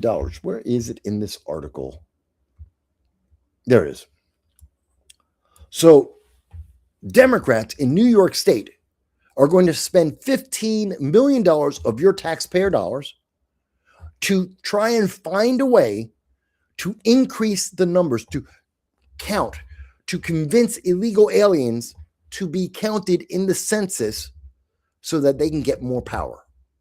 Because Democrats are going to lose power in New York. They're going to lose power in Illinois and in California. And they know it. They're going to lose like 10 seats. And to try and stop that, they have to convince illegal aliens, no, we won't arrest you. We need to count you. Otherwise, Republicans, and they're going to tell you, it's going to be Orange Man bad or Republicans are bad. And the evil Republicans will, if you don't give us your vote, if you don't show up and let us count you, then the evil Republicans will get power and then they're going to deport you. Well, we should deport them because they're illegal aliens. We should deport them because they represent gangs and drugs and problems in our states, in our country. But they're going to do it because they don't care. This is about power. They're going to spend your money, $15 million that could go to feed kids, $15 million that could go to veterans, that could go to the homeless, $15 million. And instead, they're going to try and convince illegal aliens who are criminals on how to further amplify their crimes, how to make them a bigger burden on the United States simply because Democrats want power. It's that simple. And it's just the news media doesn't want to explain this. They don't want to talk about it. They don't want you to think about it. Let's see. Joel says, I never heard that Renee Nicole Good was pregnant. Yeah, she's a mom. I think she had 3 kids. So, yeah, she was. Because she wasn't always a lesbian. Apparently. She wasn't always a lesbian. And she had 3 kids, as I recall. I think she had 2 of them taken away from her because she wasn't a very good mom. But, yeah, she had a couple of kids. Let's see.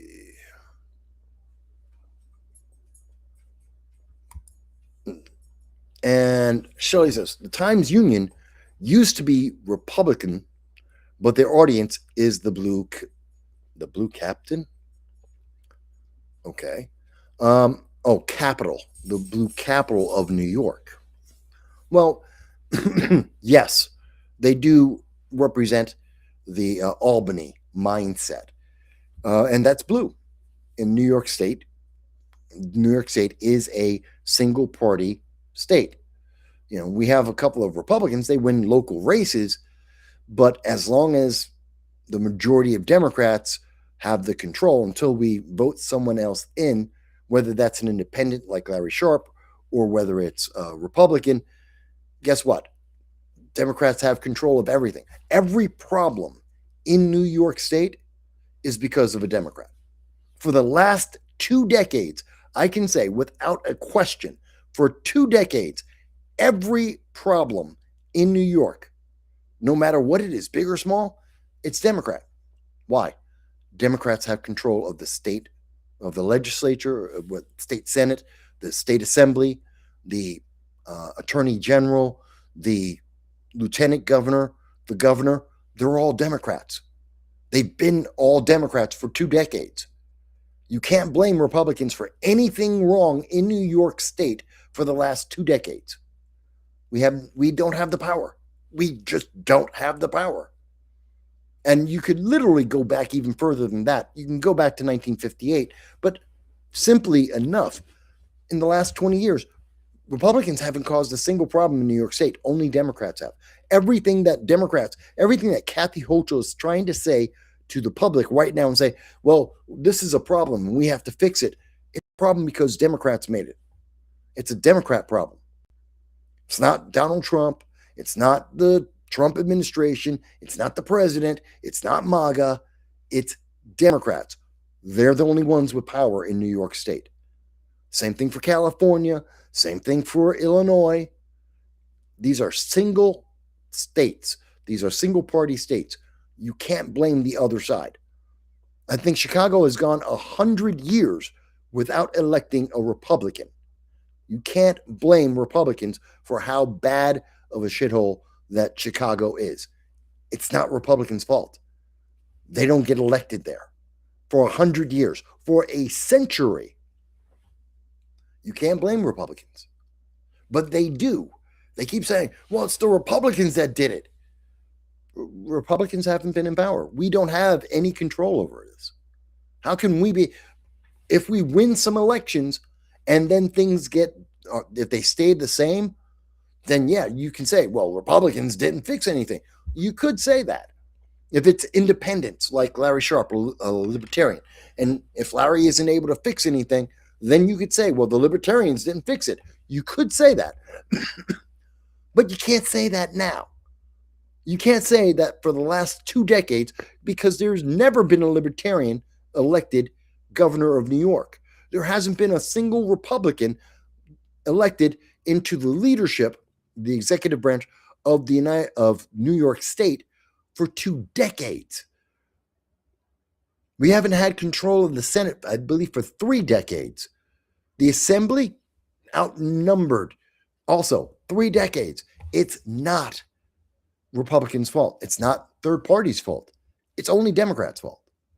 But the news media doesn't say it like that because they have a bias. All right, let me move on.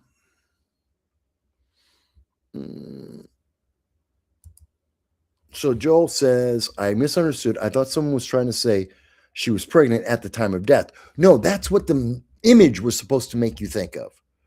The image that the mainstream left media, I'm talking about NBC, ABC, Huffington Post, they all had that image of Renee Nicole Good with long hair and she was pregnant because they wanted you to think they wanted mostly people on the right, but also everyone on the left to make them think and feel like she was pregnant at that time so that you would have extra empathy. It's a manipulation tactic, and they knew exactly what they were doing.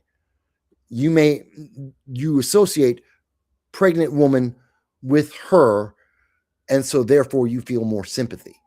Therefore, you're more angry at ICE, at Trump, at Republicans, and therefore you'll vote or more likely to vote for Democrats and to donate to Democrats. It's a manipulation. It's really, really evil.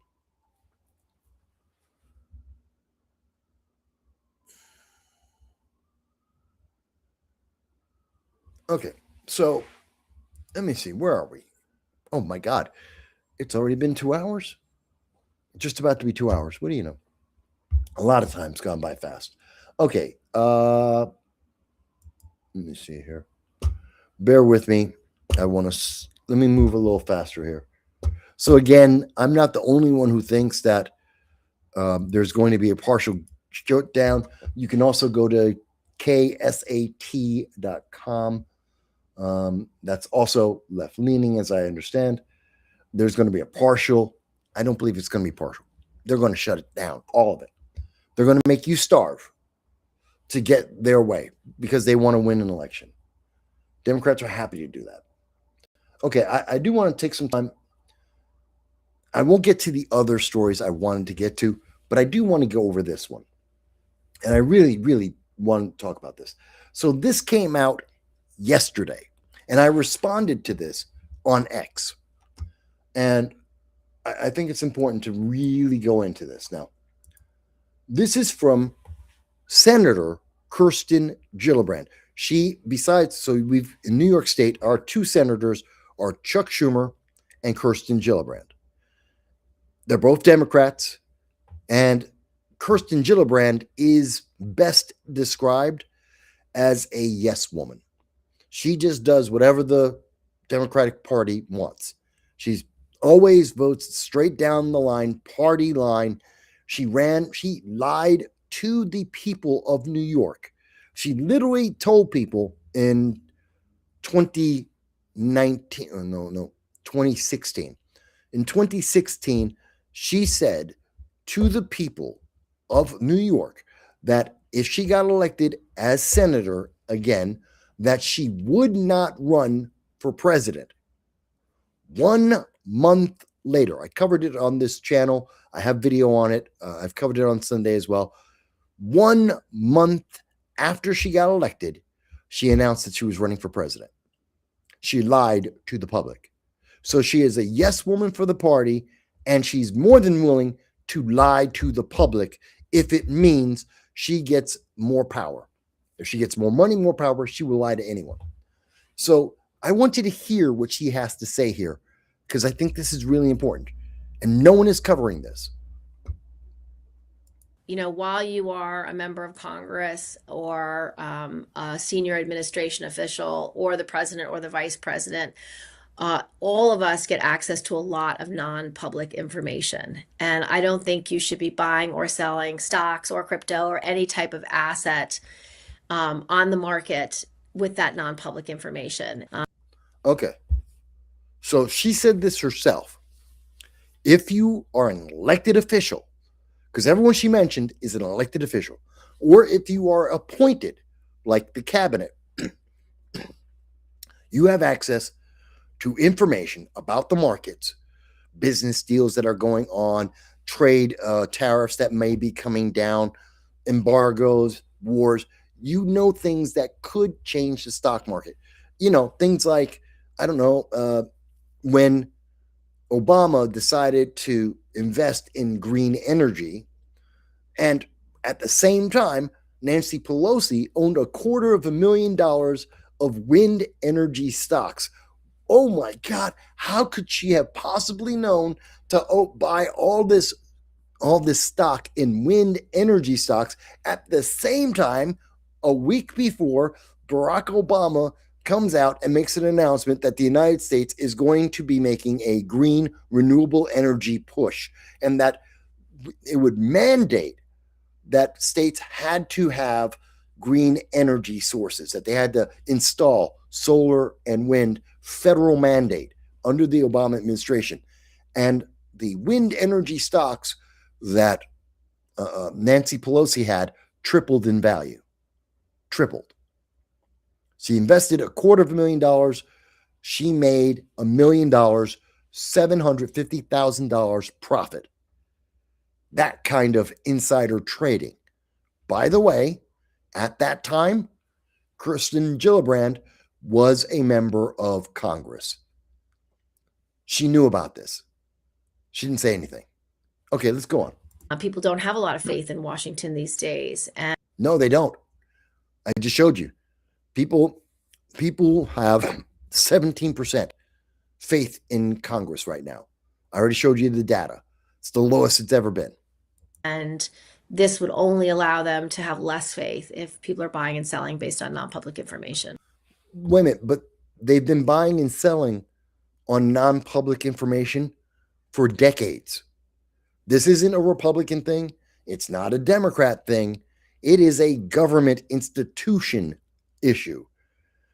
Members of Congress, whether they're in the Senate or whether they're in the House of Representatives, if they're part of the cabinet of whomever is president, they all have been trading on inside information. That's what that's called. She's saying, oh, non-public information. It's called insider trading. We have the term. I know. I'm a former stockbroker. I understand what insider trading is. So we know that this is illegal, and it happens every day in Congress and has been happening for decades by Republicans and Democrats. And they all, and every so often, when one of these politicians, in this case, we're talking about Democrats, we're talking about Kirsten Gillibrand, when they're in trouble, when they think they won't get reelected, then they come up with this bright idea and say, hey, no more insider trading. Now, that's the important thing. They're saying, oh, no more insider trading. You know, while you are a member of Congress. So, and she says it here, the American people should be able to trust that their members of Congress are working for them, not their pockets. That's just not real. No one believes that. No one believes that. Everyone believes they're greedy, and 9 out of 10 members of Congress, 90%, are trying to make money. That's why they're there. She goes, we need to ban congressional stock trading right now. Where have you been for decades? Why? She is a senator in the state of New York. She can get on mainstream news media in a heartbeat. She can get on the New York Times. She can do an interview with New York Times, Huffington Post, NBC, ABC, CBS, MS Now, CNN. She can get on all of them. She can call them tonight, and tomorrow morning they will give her a spot so that she can make an announcement on their programs. They all will do it.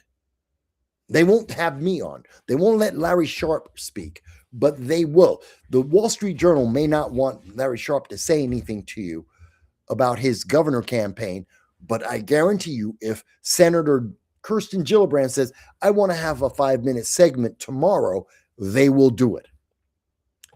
She has no lack of access, but you didn't hear about this in the mainstream news media. And she's trying to say that she's the good person in Congress. I want you to see, I had a comment, and I said to her, by the way, only 6,000 people saw this. Only 6,000. Came out yesterday. She is a sitting senator. She was previously a member of Congress. She has decades of experience and being an elected official. Decades. She's been in Congress longer than many of the people on the internet today have been alive. Decades. And she only got 6,000 views. Yeah, she is in trouble. If she can only get 6,000 views, that's a problem. But here it goes. I had left her a comment, and I said, just out of curiosity, will you, Kirsten Gillibrand, and I'm saying this to the camera, I want you to see my face, Kirsten, Senator Kirsten Gillibrand, will you disclose how much money your stock portfolio has grown since the day you entered Congress? Will you tell the American people how much money you have made in the stock market since you joined the Senate? And I'm asking you this to do this as a good faith gesture. You're saying that you want to end all this insider stock trading. Fantastic. Show me that you are honest, legitimate, that we should actually believe you this time by telling us and showing us, did you, Kirsten Gillibrand, do insider trading?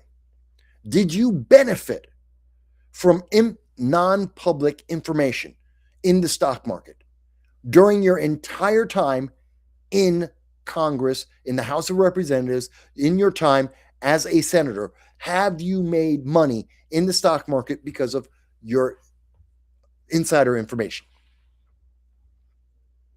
Show me the data. Show me the evidence. You notice 0 responses. 0 responses. She won't answer it. Her staff will not answer this.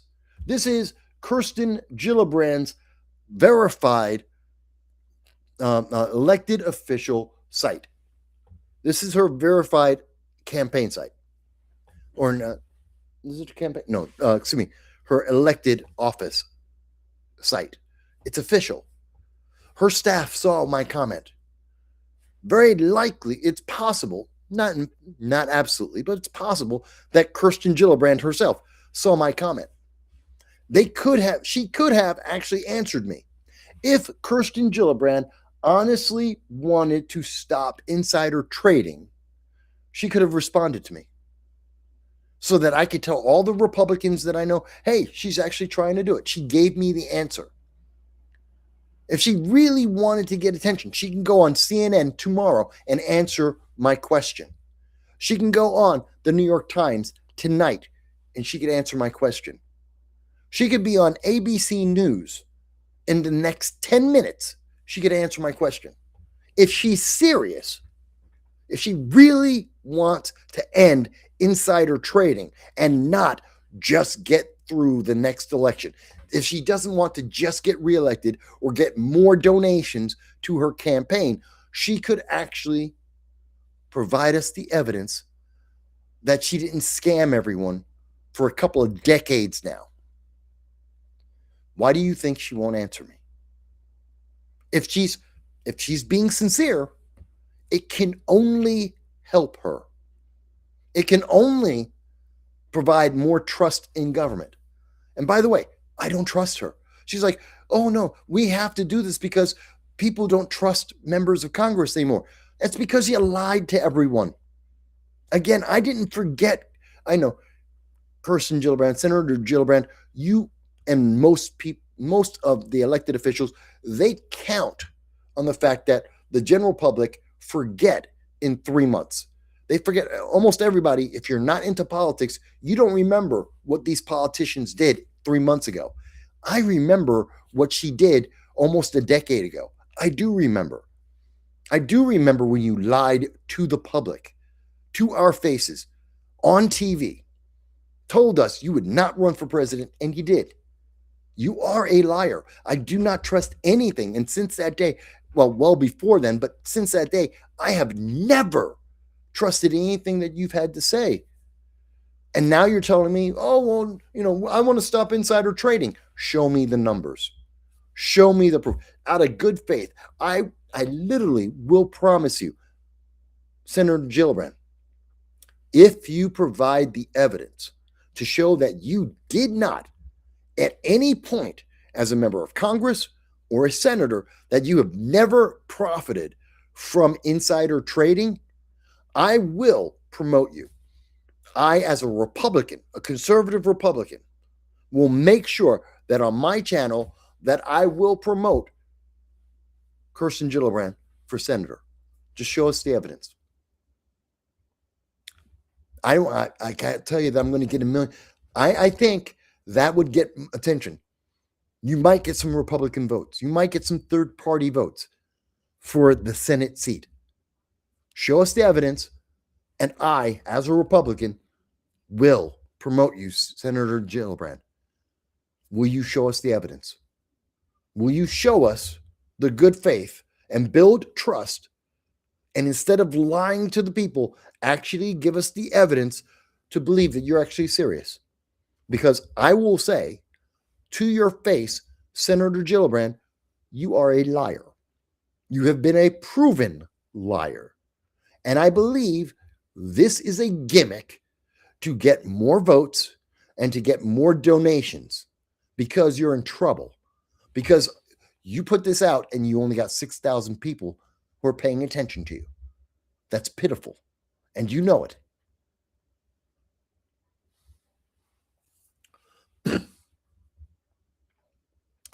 Look, we've been on for 2 hours. I'm going to end the show in just a few moments, but I had to get that out.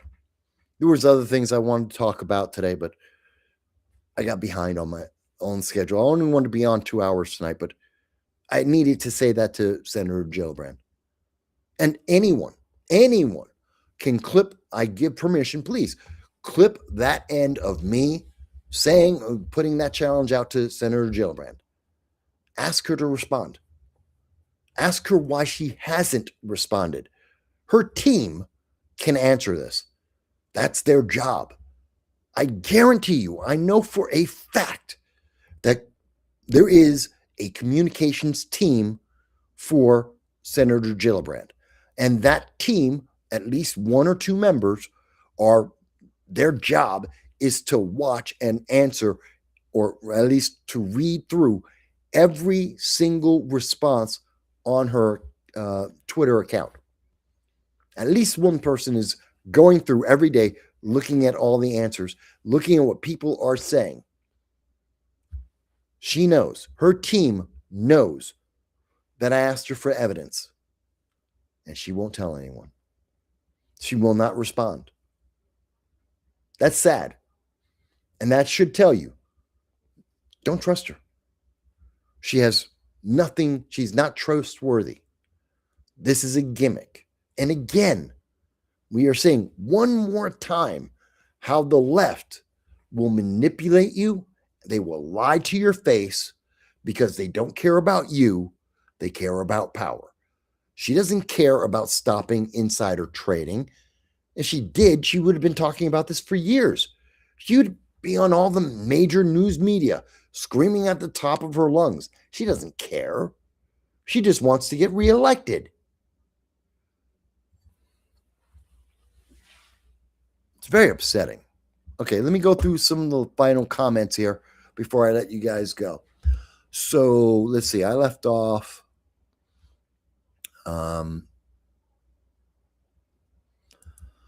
So Shelley mentions that Chuck Schumer and Kirsten Gillibrand, they are our senators, but they are not representative. They do not represent the people. I agree with you, Shelley. You are correct.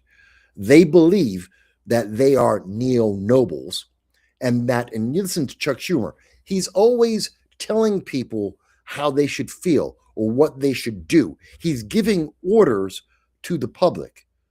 When, as a senator, as an elected official, he is obligated. Kirsten Gillibrand is obligated to serve the public, not their party, not their own personal preferences, but the public. And they aren't doing that. So yeah, you're right. They don't represent us, but they are the senators.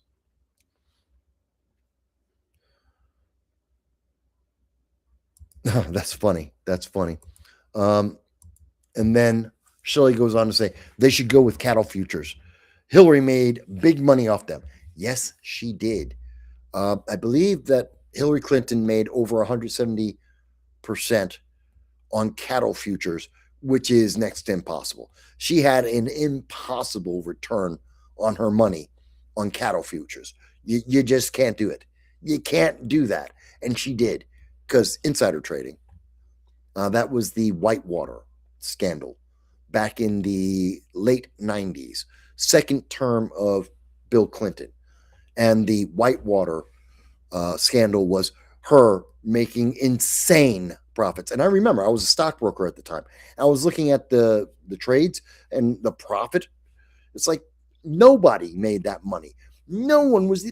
I knew dozens upon dozens of stockbrokers. I mean, big top end brokers in the industry.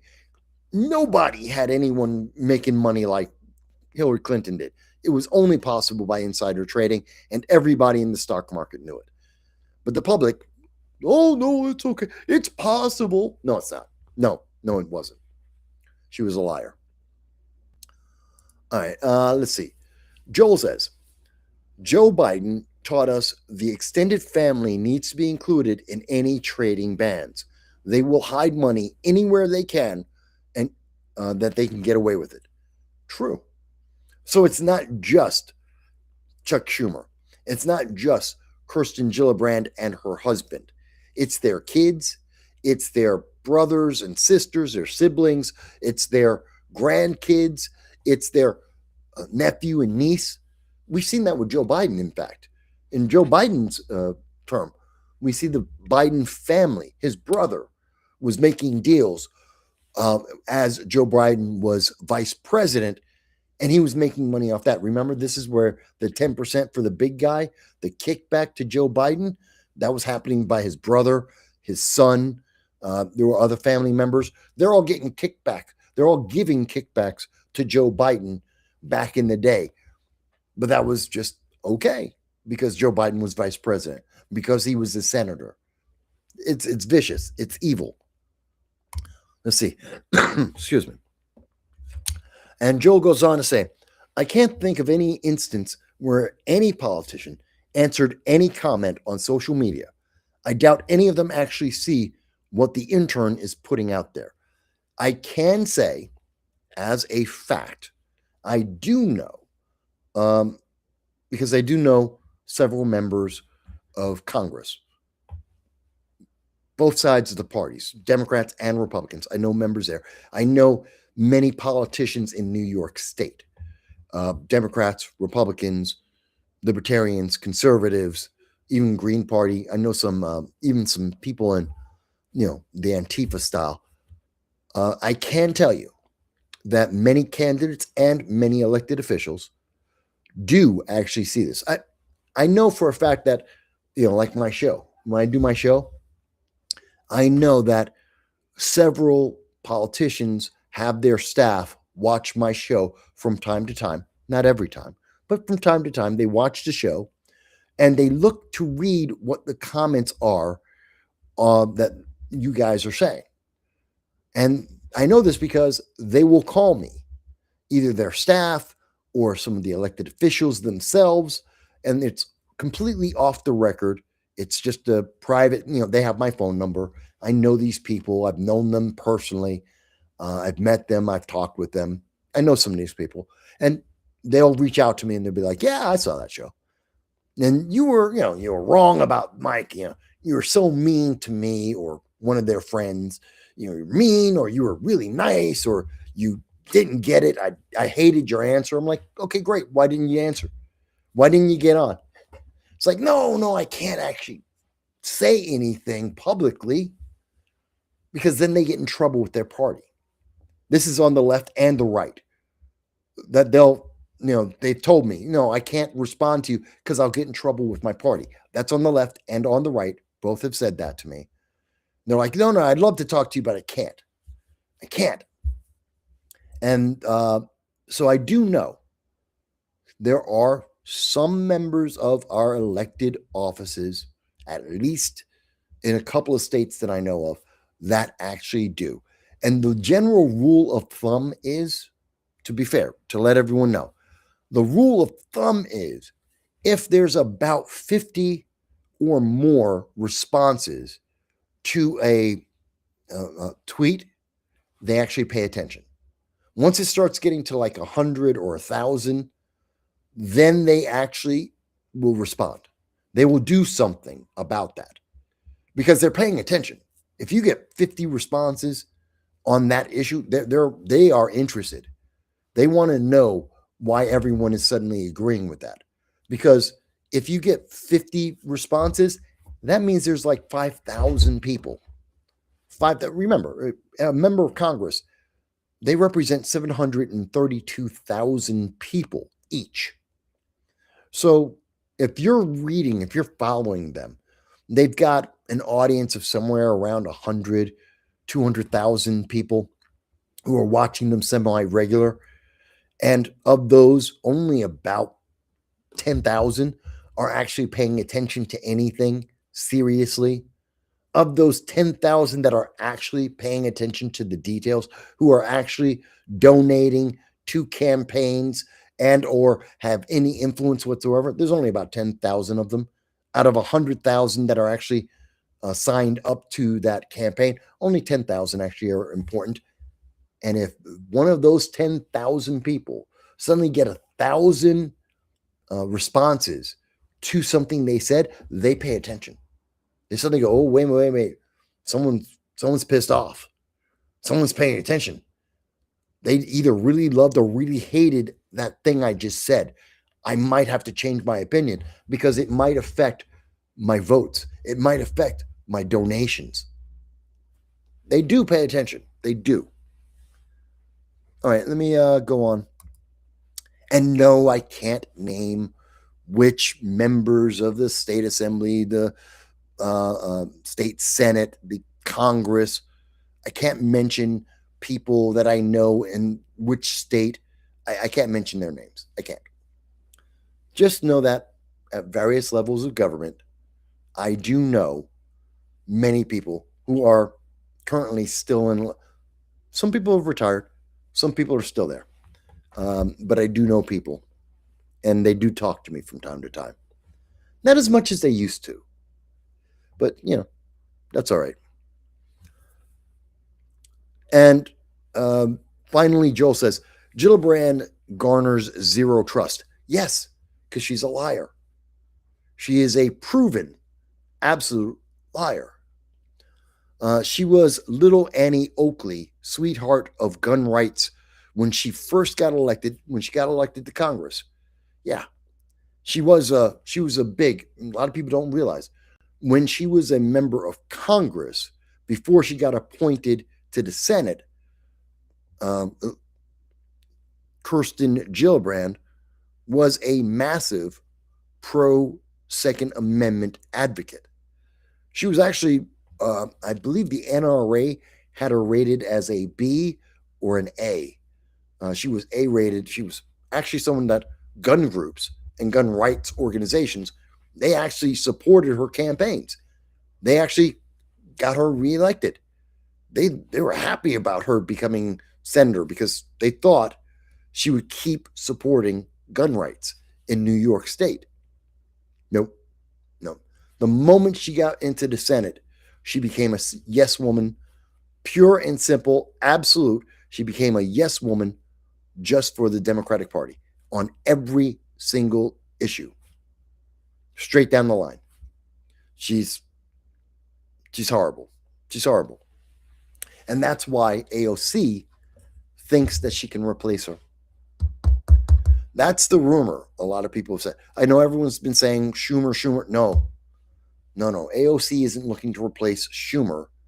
AOC, if she doesn't run for president directly, the rumor is, from various sources, AOC has been spending since 2020, during the lockdowns, when you and I were locked down, AOC was going down to Miami and she was talking to the donor base for Kirsten Gillibrand, not Chuck Schumer. She was talking to Kirsten Gillibrand's donors, trying to convince them to give her money, AOC, because AOC wants to run against Gillibrand because she's weak and because she's just a yes woman and she isn't very popular. So she's going to use the donors of Gillibrand to take them on her side so they will support her so she can knock out Gillibrand, run for one cycle.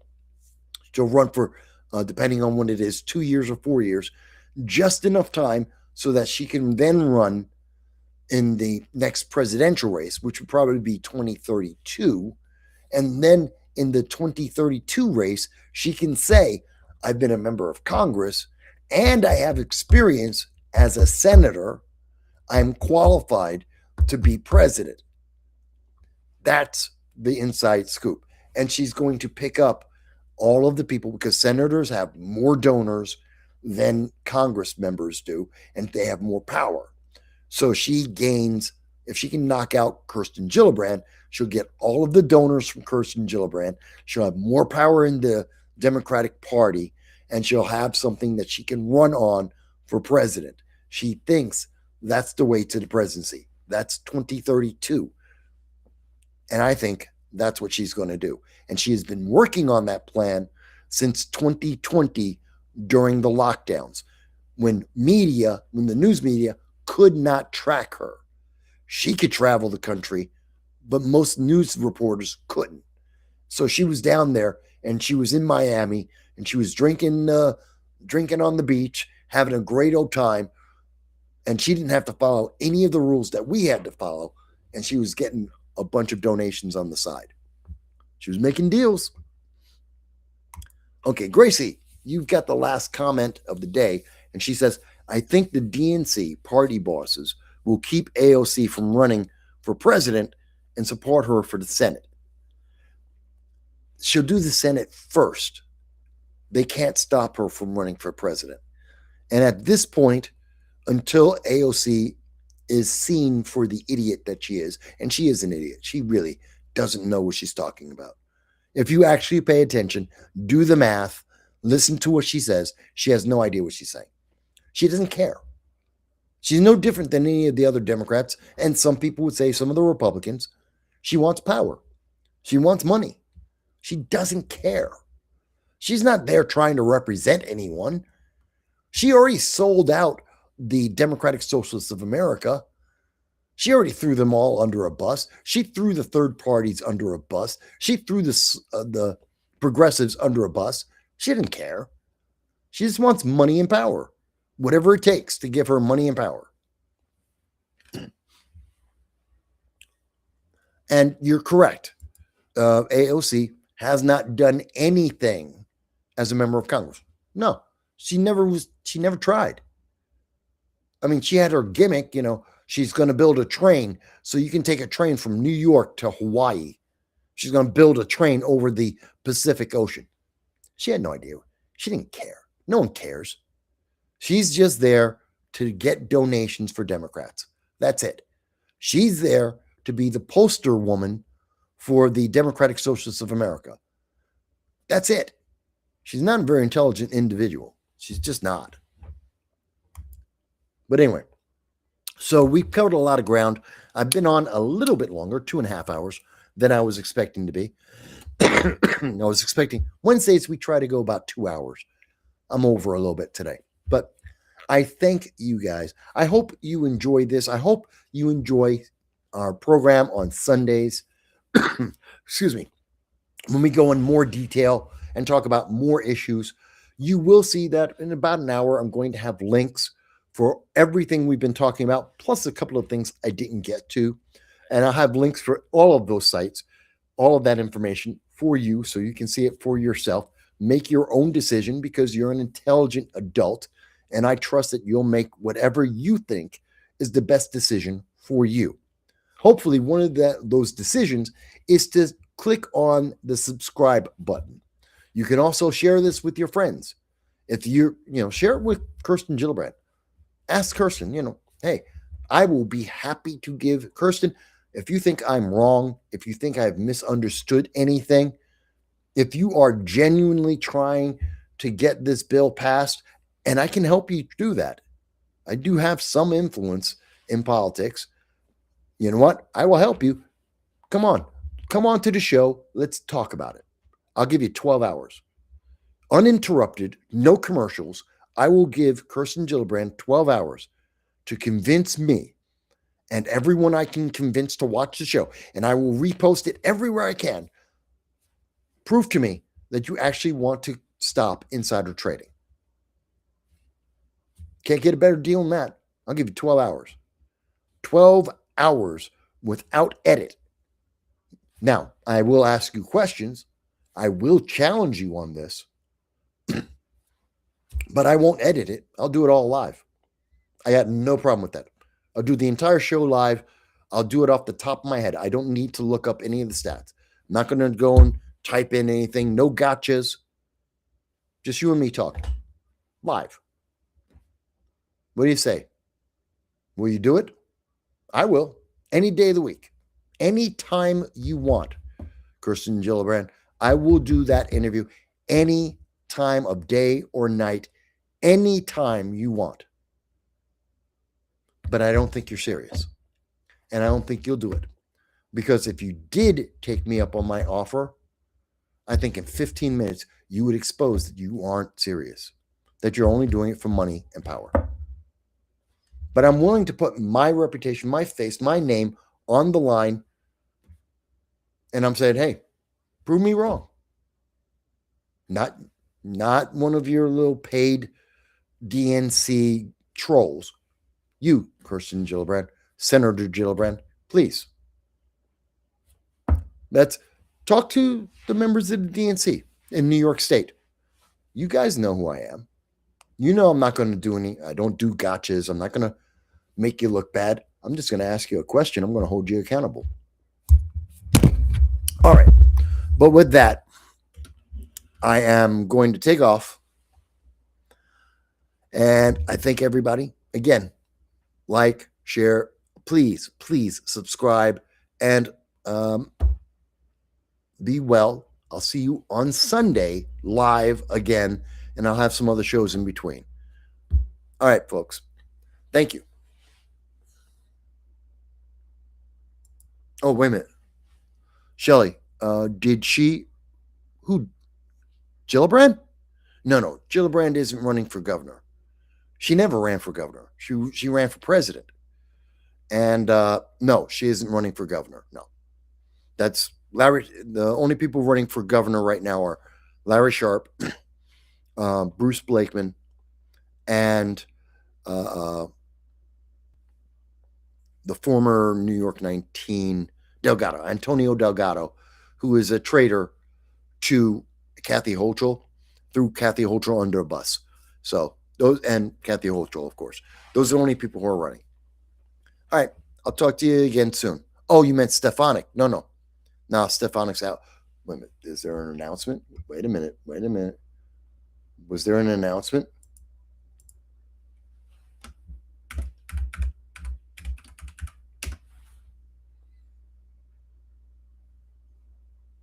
No, I just want, no.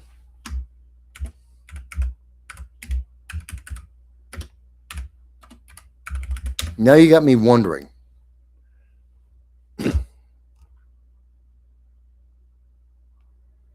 No. Okay.